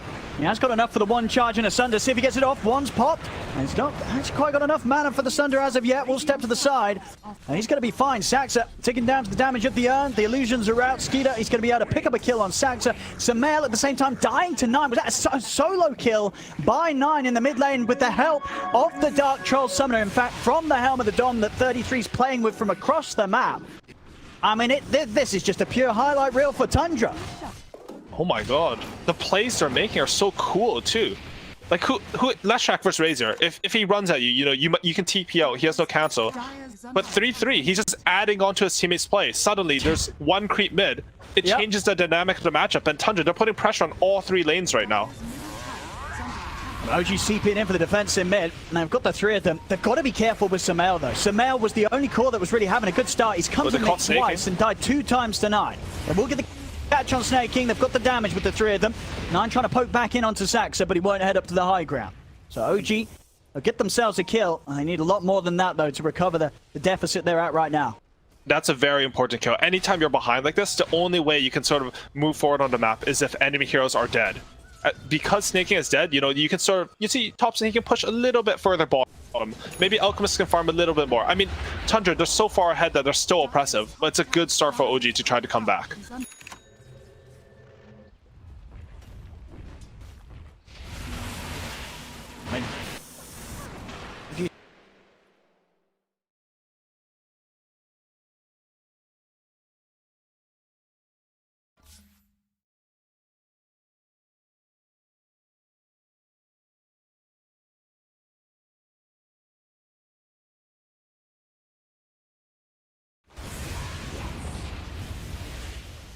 Snaking. He lands the hit onto No-Tail. Can't get past Sumail though. So No-Tail will be fine. At least for now. I say that 9 and Fada, they're still looking to get him past the tier 2, and they will. Plasma field out. 9 sweeps by, picks up another kill. 7-0-1 now. As 9 continues to pop off, playing with the momentum that he built up in that game 1. Bottom lane, Topson trying to get in onto Skeeter, but underneath the tower. Easy time for backup to come in from Tundra. Actually doesn't need to. 9 holds back on the TP. Maybe sees instead a chance to get the wraparound in from the side. Won't go for it though. Topson having Sumail and Saxa by his side. They won't look to poke at this Tundra. Snaking. Finds Seb's courier though, passing by on the top half of the jungle. And 33 with the pressure will now be able to take this tier 1 tower away without OG being able to do anything to hold it. So Tundra have taken both the mid tower and the enemy safe. They're just running into the jungle. Seb, and he can't get out of this. He tries to TP, but the Yules is there. I mean, this Razor just completely taking over the game here with the way that Tundra are, as a team, are just enabling 9's aggression. I think it was sort of Milan who talked about the strength of the 23rd pick Razor in a draft, and 9 certainly showing that here. He's having a pretty free game. Yeah, and OG, they do get some compensation. They managed to get this bot tower. I was actually trying to make a point that you've opened up the map by taking the mid and safe lane tower away from OG. But Tundra, they were already next level, making the move as the tower falls. Seb, he's not really expecting that, because usually it's more systematic, methodical, and slow. Tundra, they're just zooming around, and they've already killed him as the tower's going down. Bottom, Topson. He's got to look to get out of it. Okay. He's going to go for the TP out, but the damage is done. Skeeter with the illusions of the Metamorphosis will take Topson out before he can get away. Ooh, and this is how you want to play Terrorblade. Oh, mid lane though, they're going on to 9 here. This is a big kill if they can get it. I mean, 9's pretty tanky. He's got the Yules as well to keep himself safe. They're ready to turn. Snaking will get fingered here by Saxa, but Saxa still falls. 9 charges in over towards Sumail. The link going as well. Sumail's got to step out to the side. Seb has not got any damage to turn back in onto the two of them. He's trying. I don't know how much he's going to achieve from getting a few hits on this though, as the slows are coming out from Fada and 9. Seb's got to get back under the tier 2. Meanwhile, top lane, you have Helmet Dominator Tidehunter apparently solo killing a tier 2 at 13 minutes in the game. I mean, he's chilling. He really is in 33. I mean, call him Ash Ketchum, because I think he's sort of caught them all. We've seen him play with so many different neutrals already in this first 13 minutes. And everyone to sort of perfect efficiency, from Wild Wings to pulling waves, to Troll Summoners setting up mid, to Alpha Wolves adding that extra damage to push down objectives and take out creep waves. He's doing it all. And there's even a triple stack at Ancients. Like, I don't know if 3-3 was the one who did this, but I wouldn't be surprised if he was. He's just doing so much while staying in his lane and taking a tier 2. This build looks phenomenal. I expect it. He's going for the Vlad's next just to support the Terrorblade. Honestly, I saw 3-3 even build some Satanics on offlane Tidehunter in his pubs. Sort of expecting something like that, but no, this game's crazy. There's a lot to learn from, and OG, they're not out of it yet. They can still clutch this game. He's been caught in the mid hit. Just have No-Tail by the side. False Promise is at the ready if Sumail needs it. I'll try and turn, see if they've got the damage to bring down 9. Stuns in, 9 falling low, 9 off to the side, but he'll go down. OG finally able to bring down the Razor. A big kill to catch. Can they get more from this? Trying to chase down Snaking. Just fast enough, though, to get out of the reach of Sumail and to split Earth. Finally, OG getting pretty much the biggest core out of the game right now. 9 finally has to sit on the sidelines. That's an 8 kill streak. Unfortunately, it goes for No-Tail. It's not his fault. They needed everything to burst him down, but that's exactly what OG need to come back. Yeah. They need to overwhelm Tundra when they overextend. When you have more of the map, sometimes it means that your resources are going to spread thin. Like, just imagine if we draw a line through the map control. If you have 75% of the map, if you want to take control of that, you have less places where you have more places where your heroes have to be. OG are more focused, you know? They bring all 5 heroes, I mean, it's an Arc Warden clone, and they take down 9's Razor. It's a very big comeback play from them. See what they can do with this. Good stacks here for Seb to clean up, and we'll get the Axe pretty much done here. Seb's going to be able to pass that over. We'll see which way it goes. I would imagine it's still likely to be Sumail as that position 1. If anything, just for those extra stats, giving Sumail that chance to survive and dish out the damage in the fights. I could definitely see the eggs on him working. They're trying to find Saxa in the trees up top. He's juking. He's fine. He's fine. Hey, OG, they finished a little bit of items. They have the Maelstrom on Thompson, who's actually opted to go for treads over travels on Arcwood in this game, just because of how hard the early game was. So he's not scaling the same way, you know, we saw in the C qualifiers, these epic 2-hour-long games that Black had to cast like 18 of. He's just struggling. This might not be the same Arc Warden. It's a treads Arc Warden. Oh, it's going to indeed take time. As you say, he's just sort of been sitting in that bottom half of the net worth. He's had to compensate and get these. And I don't know if he up. has time. Look at Tundra. Same as OG last week. They're pressing the issue. Just going to take this objective on the map. I know, OG's got to kind of let it go. There's not really too much they can do when it comes to bringing together a team fight around the pit, especially when the Metamorphosis is up for Skeeter. Flashback Aghanim's. I see what sort of an impact it has. I mean, when you do the maths, do the numbers, it is going to allow him to kick out a lot of damage. Eternal Shroud done as well. So Sumail is going to be pretty survivable on the front lines, especially with Notel having the backup. Oh, arrows connecting like that, though, might cause issues. Sumail's going to turn with the Nihilism. It's actually not really amping up that much at all. Tundra seem being pretty unfazed there by that aggressive attempt from Sumail. The Ravage comes out. He catches the three of them plus the Tempest double. That's 7 Sumail gone. The Tempest double to fall as well. But, well, no, in fact, they've got their eyes set on bigger targets. They're going to go for the real heroes. Chasing down Notel. As Notel false promises himself. He's got no escape available, though. He knows what's inevitable as his life will come to an end. Another kill for 9. Straight from the Roshan down the mid lane. They've got the setup on the high ground. They're looking towards him. Arrows coming in. It's going to connect onto Thompson, but they won't go forward. Zax are at the side, ready with the stuns. Tundra will respect that. They won't dive in onto Thompson.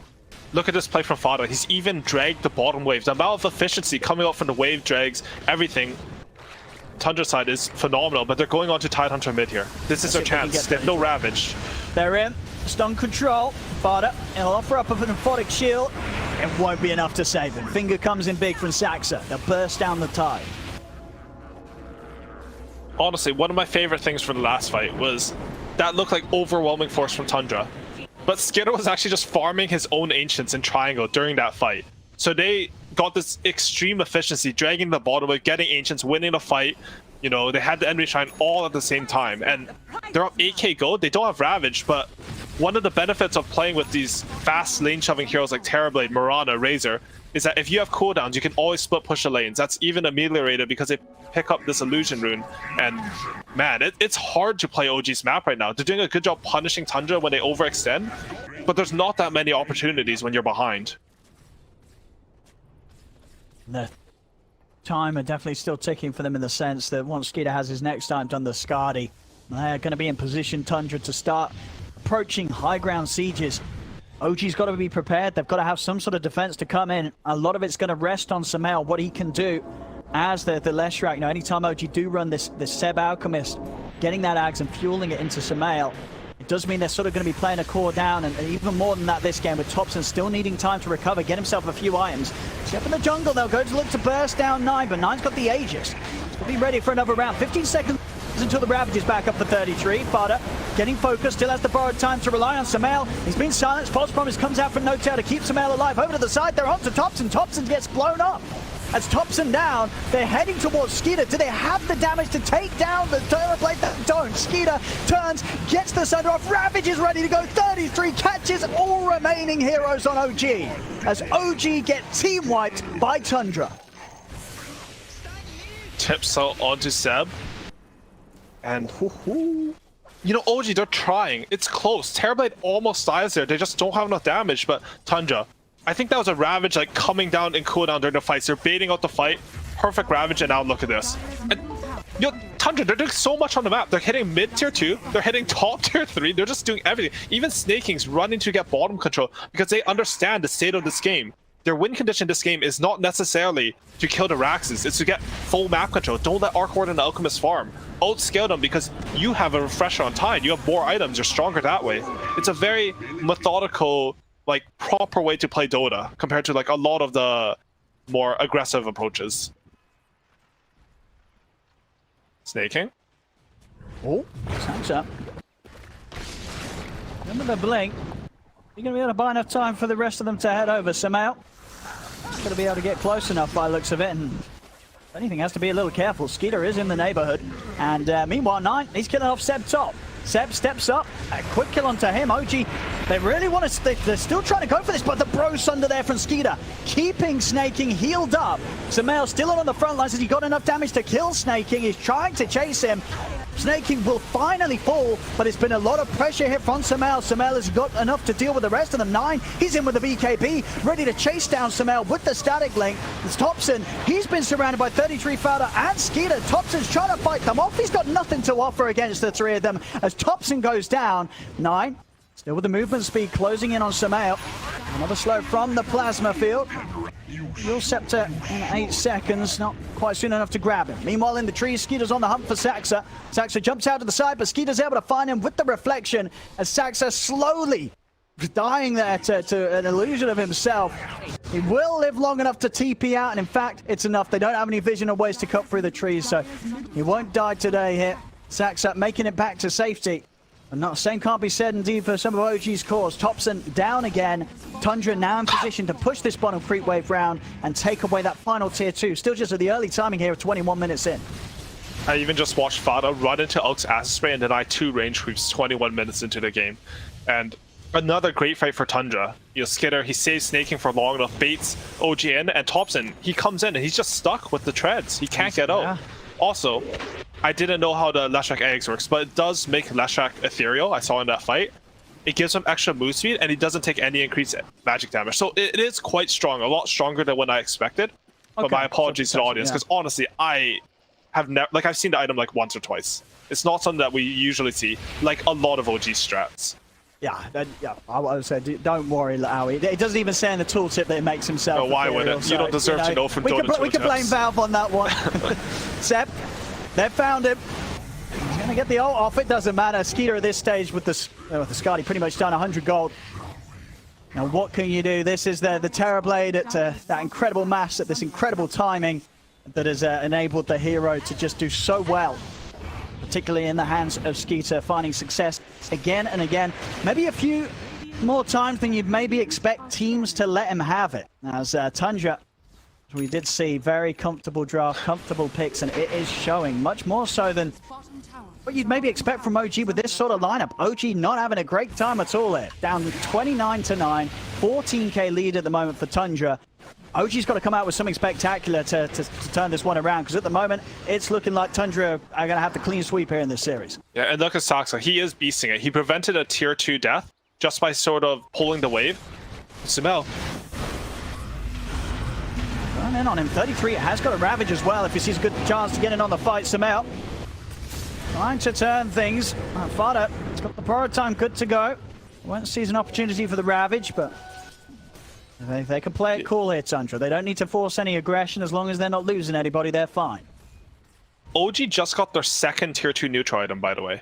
It's 24 minutes into the game, and they only have 2 of the neutral items that drop at 17. And this is with Lashrak, Alchemist, Archord, the heroes that you typically consider to farm neutrals a lot. Sumail. Go for Fada. Saxa's got the stun here, 33. He's on and onto the Ravage. Stun will come out, Concoction onto 33. And still just not quite the damage at all here. Skeeter more than fine, turns over towards Sumail. No tail. He's got the false promise, holds on to the last moment really to pop it onto Sumail. Sumail will try for the TP out, but 33 pops the Ravage, catches No Tail and Sumail. No escape for them. 4 dead again on OG as Tundra. I mean, they really are doing it here, and so many times we've seen in this upper bracket run, they are making quite the case for themselves here in this Western European qualifiers. As what looks to be on track to be another win, it just looks so good. It's just looks so crisp, so solid. They're doing something a little bit new. They're doing their own style, bringing their own sort of take on the game, and it's looking a step ahead of anything else that any of the other teams are bringing, Howie. They're looking absolutely fantastic. And this is against, like, OG, Milan talked about it, that they had 2 strategies that they revealed, the Magnus and the Alchemist. Tundra, they knew about those strategies, and they seem to perfectly counter-strat both of them. Like, it's hard to say whether Tundra, like, they're playing so well, all their plays, it's synced up with their teammates. But I think the most impressive thing is just how well strategized they were going into this match. Terrorblade versus Alchemist, you know, the Wyvern versus the Magnus, they had really good ideas here. And up with the Moonlight. In behind the tier 2 tower as well, Tundra. Skeeter, we have to finish off the tier 2 tower. Trying to turn their attention towards Fada, but Fada's more than happy for OG to go on it. Ults at the ready, Samael forced out to the side. No tail, no false promise for 25 seconds. Samael, he's going to need help. He's not going to get it with no ult back up on the Oracle. There's no save for Samael. Samael's down for 45, and that's more than enough space for Tundra to step up to the high ground. 25 minutes in, start looking to take down the tier 3 in the back. Thompson, what can he do to hold? Has he got enough firepower in him to get some kills? He will get Fada. Big stun from Saxa comes out onto the two of them. Snaking getting low, will get burst. OG, they will manage to hold here. They get 2 kills, and that will be enough to stop Tundra from sticking around. They'll keep their tier 3 alive, OG. And honestly, a bit uncharacteristically sloppy by Tundra this game. 3-3 had the Alpha Wolf in the Roshan pit, and they scouted Roshan was up. I would have far preferred, instead of going for this high ground, to understand that their win condition is just this big gold lead and agents. Yeah. OG, they do a good punish, you know, a beautiful stun coming up from Saxa. I think a lot of this game is going to come down to, can OG contest this Roshan? Because again, we've seen time and time again, this second Roshan, I think 3-3 will pick up the shard, he'll anchor smash your tower, will do no damage, and then how do you stop the high ground from coming? They're doing Roshan with 3 heroes alive only. Yeah, they don't have meta. Alright, I mean, so they're they decided. a little hesitant. Yeah, yeah, like, that's a bit too maybe we crazy. should be careful. Especially, as I said, after sort of maybe the missed call to try and go for the high ground. Maybe getting a little too excited about Samael being out of the game. They did sort of opt to push on. But so now they'll play it safe. He's picked up his refresher orb, and it's such a huge item on Razor. This item has gone on. The biggest buff that this item got was the fact that BKB at its lowest charge is now 6 seconds. So if you have a refresher orb, that's 12 seconds of magic immunity compared to 10 from before. It's a big deal. Look at Seb. He's trying to sneak into the enemy triangle just to get these tier 3 items. Did they even get other tier 2s? They only have 3 tier 2 items at 27 minutes. They managed to pick up a couple of tier 3s, but that's rough, man. That's just sort of indicative of how much map control and pressure Tundra has put onto the OG side. Pressure's going to continue here with this Roche falling very quickly. OG not in any place or position to put a stop to this one. So here we have it. Actually, Skeeter's going to take everything here. Well, at least the Aegis and the Shard. Make sure that he has the Zeal ready for the next move. I can see that. I mean, Skeeter, he's been fighting without Metamorphosis like 3 fights this game, and they won all of them. Zeal's specifically good when you don't have that meta. So, you know, a little bit of logic there, maybe a little bit of a read on the game. And they're ready. They have Ravage, they have meta, they want to go high ground here. They even have this Alpha Wolf creep and Vlad's on 3-3, giving Terrorblade an extra 48% damage. Saxa. Force out to the side, Samael. He's getting in on this, 33 with a cheeky aggressive force staff there, pulling Samael towards them. Samael. This is still awkward in Dota. They do at the hold, they do at the bubbles. It's slowing down the offensive here from Skeeter. Gonna be enough, doesn't look like it. Tier 3 still goes down. 33 stepping up, has Ravage good to go. So OG, gotta be cautious how close they step towards the tide. And they can't step close enough at all to stop this damage being done. The melee racks falling pretty fast. The backdoor protection does kick in. Bubble as well. They're able to move into the bubble, continue to beat down, and OG, they're just getting torn apart by 9. He heads in with the BKB, the 2 rounds of the Eye of the Storm, and OG, they've got to step out of it. Samael, again, getting aggressively forced in by 33. 33 playing around with Samael each and every time he tries to step in. Now Skeeter, he's just on top of Thompson, charging down on the artboard, the Ravage comes out, catches the 4 of them again. 33, easily able to land it onto pretty much the entirety of OG's lineup, as OG, they're getting beat back towards the fountain. Thompson only just being saved here by the false promise. He will live. Tundra, are they going to get caught on the way out? Skeeter still with an Aegis. Samael, looking at Fada. Borrowed time still on cooldown for 30 seconds. Saxa, another nice stun lined up onto the 3 of them. They'll kill off Fada. Samael charging in the Nihilism as well, and pick up the damage being dealt here to Skeeter. Skeeter, they should be able to take him down the once. Can they do it again? He's got limited backup. Only 33 and Snaking ready to help out. But the stun opening, is there anything Skeeter can do to play his way out of this one? Get the reflection now onto the 4 of them. Any further catch? Seb starting to rev up a concoction. They force him up to the high ground. Concoction's in. Another force. 33 forcing Skeeter down to the low ground. Is it enough to get him out of the reach of Saxa? It is. 33 will get Skeeter the distance he needs to get into the trees, but the Hex is there. The vision provided. The Spark Rev into the trees will allow them to get the catch, stop Skeeter from getting out. As OG, they may have lost their racks, but they're finally able to find a fight where they will come out on top in terms of numbers. That's a beautiful punish from OG. A little bit, you know, they're one game away from being the grand finals of the TI qualifiers. Maybe a little bit of nerves kicking in, but they went very far there. If you look at where 9 died, he died like basically where the throne is to the fountain, like perpendicular. And as soon as that Razor's dead, as soon as he's expended that refresher double BKB, I think Tundra need to realize that there's a lot of catch, there's a lot of magical damage coming in for OG. Thompson, despite his like sort of rough game, he has now finished Mjolnir. He's going to get to NKB. He is going to hurt Terrorblade a lot now. Yeah, they're making a recovery. It's still got a bit of a way to go. But OG making sure that they're not walked over completely here by Tundra. Ooh, look at Razor. He's going for a nullifier next. I think that's really cool. I was in my head, I was like, he has to go for... Actually, he doesn't have Aghanims yet.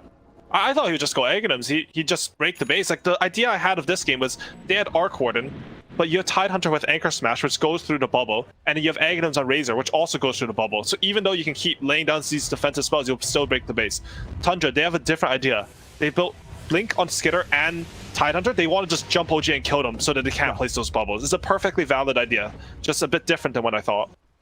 Yeah, picking both of these up after that last fight, so might catch OG off guard.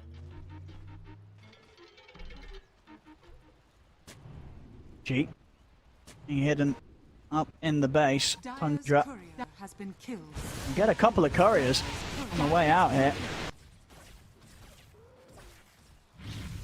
I didn't get to click on those couriers. Do you know if they had some items on them? Oh, they're jumping Sumail mid. I don't think they had anything too important on it. I think Sumail was just trying to get it out to get the plate mail for his Shiva's guard. So not any huge items on them at the least, but will limit, of course, that ability for OG to really pick much up with the way that Tundra is keeping OG contained in the base. And they pop meta here. He wants to go in. Oh, he does. He popping the BKB. Skeeter's just charging down. He's able to force Notail to have to false promise himself.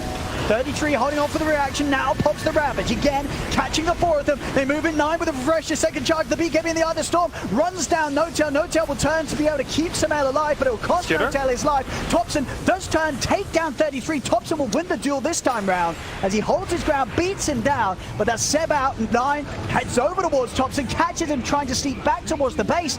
And Thompson, he's out. He's 90 gold short of buyback. He's not going to have buyback available in time. They do manage to get kills elsewhere, though, with Sumail and Notail running down Snaking. So, despite losing Thompson here, they're able to hold once again. OG somehow finding the way to come out on top of these fights. And Razor now has his nullifier. I think I'm seeing a bit of his idea. In that fight, Sumail, if you get an Oracle saved, he'll put his Purifying Flames on you. That actually gets purged by nullifiers, so you can't heal up your ally. Also, I'm assuming the ethereal form from Nihilism can get purged.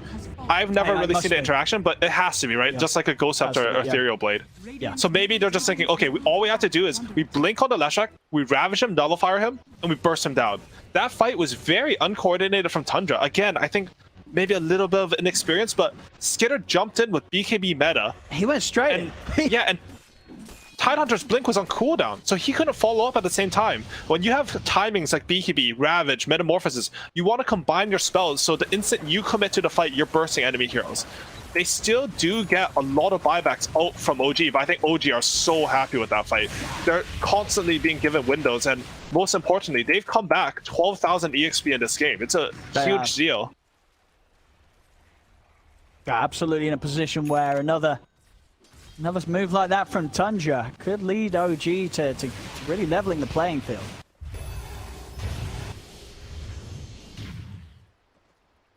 Not to set up for the next move by the looks of it. 9, 25.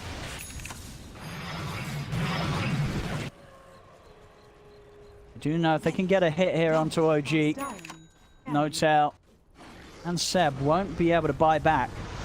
Second round in the fights. And they're heading in with the smoke. See what they can find. Skeeter, he's ready to go in aggressively. Jumps forward straight away. No-Tail having to instantly false promise himself as he attempts to force his way out of here. Saxa gets focused down by the damage of Skeeter. Saxa out for a minute. No buyback. And they're forcing him in. Nine's ready to go in even deeper onto Sumail. Sumail trying to turn with the aggression of the nihilism. Skeeter in focus, but he's still got the Sunder. Good to go. 33's in with the Ravage, catching them all out. They try and get back towards the fountain. A buyback has to come out from Sumail. Sumail getting straight back in on Tafada. Stun, catching out Skeeter. Skeeter, he's still got a Sunder. Is he able to get it off in time? He is. Sunder snaking, gets him back a good amount of health. Refresher pop from Nine, jumps straight back in over to No-Tail. As No-Tail's out for 80 seconds. Nine's able to clean up with the triple, gets Thompson, turns towards Sumail, but Sumail, he's still got a lot of fuel in the tank. He's ready to get burning down the rest of them. Nine, he's got to step out of it. Seb beats into snaking. Sumail jumps forward. He's able to pick up another with the blink. Triple kill, ultra kill for Sumail. And Sumail, he's holding on here for OG. The concoction over towards 33, or blink away, forced to the side. It will still connect. Sumail, he's got blink up in a second. He's not going to go looking for the tide though, but again, does cost a buyback here from Sumail, but a huge buyback indeed, as he manages to clean up the majority of Tundra one by one. And Tundra, it's looking a little spicy now. Like it seems like they're actually sort of throwing this game. I thought it was impossible, but this is, what is this, like 3 or 4 base dives past the tier 3s in a row? Your supports can't fall off. They go in. Yeah, they just keep going in. There's no like stopping to their aggression. Sometimes it's good, but sometimes it leads to situations where, you know, you were 20k up gold, you were 30k EXP up, and now you're dead 4 heroes. Roshan, luckily for Tundra, is not spotting, because that would have been an insane swing. But my goodness, it's just, honestly, OG are just baiting them in so well and outplaying them in these fights. It's just, now Sumail's also, he's picked up the flicker. So good luck killing this Lash. Sumail, he's going to be hopping all over the shop. it's just like that fight. Razor's 20 seconds off refresher. You know, you're ahead. You get to choose when you want to go high ground, when you want to fight. I mean, they are still in a dominant position. They're up only 8k gold now, actually. They really close on OG. And this is against Alchemist, where you'd usually think Alchemist lineups will be ahead in gold. But still, I'm not seeing Skitter being able to right-click people into fights, which is very surprising to me. He doesn't have an MKB against Arcord, and he's opted for the sort of all-in Blink Dagger, going for the Swift Blink. If they had just played solid Dota, where they buy MKB, they get the Aghanims on Razor, they get the Shard on Tidehunter, Siege the High Ground Slowly, I guarantee this game is looking very free for them. But now we have a real game on our hand. OG can win this game. We do. Oh, they absolutely can. One more move from Tundra. Roshan spawns in 6 seconds. The mark and it will hurt. I mean, yeah, they're so close to holding on to it. Eyeing up Seb. See the Roche back up now, and they want to head back for that. What's the move? They'll try and take some quick control back of the jungle, and they will indeed duck straight into the pit. And this is a refresher orb. I think if Razor had Aghanims, you would just give it to Razor. He literally kills the tier 4s and Throne in 20 seconds. But because they don't have it, I think 3-3 is just going to grab this up. It is so incredibly powerful. The double Ravage, I mean, maybe this is what they need. Just a little bit more oomph to their team fight, where they can burst heroes on Ravage and meta. But honestly, I'm really concerned how they've dove base. OG has straight up outplayed them. Despite being 20k net worth behind, despite being 30k EXP. They understand exactly how to take these fights. They take it kitey, and they don't even throw their burst right away. They save it, and as soon as Skitter's BKB is down, he gets hit by Nihilism, Finger, some Leshrac stun. He's hit like 3 times by the Split Earth Leshrac shard this game, just completely ruining his team fight, and just really impressed with the base defense. Well, so they can still play into this timing, but we have about 2 minutes left where No-Tail, Seb, and Sumail, by a good few minutes, will not have buyback available. Tundra, they want to try and hit hard with that. They indeed pick him up outside of the base. Saxa himself has got buyback. I mean, even Thompson, to be fair, buyback's off cooldown, but again, just fully investing, so will not have the money to return. So a core death here could lead to Tundra having the space to close this game up. They've got to be careful, OG. Sumail. And confident to jump in onto Skeeter with the backup that he has from No-Tail. And Thompson, he's really starting to hurt. He's going for the Daedalus now. He's doing a lot of damage. Look at Skitter. He might have to Sunder. Gonna have to think hard about it. Has indeed had to step up under the Wraith here. The double. Tier 3, and it's gone. So second set of racks now exposed. Tundra, they're gonna head in aggressively. Skeeter, straight up, popping the Metamorphosis. OG, what have they got? Coming with some good defense before the 33's in. Straight to the back line, finds the Ravage onto the three of them. They take out No-Tail. That's No-Tail out, no buyback. Samael, he's not got his Oracle, he's not got his save. As that's Samael down, 2 minutes. Saxa gone as well. There'll be a buyback from Saxa. But no Samael, No-Tail, with the buyback still on cooldown. Thompson's doing a he's got lot to of do some damage. heavy carrying here. He certainly is. Skidder getting low, but Skidder, he looks to jump back in aggressively. Thunder onto Seb. Skidder's up to full HP. Still has the Aegis and the BKB ready to pop Skidder. Saxa lines up the stun, but the reach is there. 33 and 9 jumping on top of him. There's 3 dead on OG. No buybacks available as Tundra, at the least, will be able to get the mega creeps. Maybe even the game itself as well. Thompson and Seb. What can they do here, the two of them? Double getting caught out by the arrow. 33 able to force the double outside of the bubble so they can take it out. Dual set him onto Thompson as they close in upon him. Thompson is trying to stand his ground, forced out to the side, but they've got the damage, they've got the chase. Thompson is out.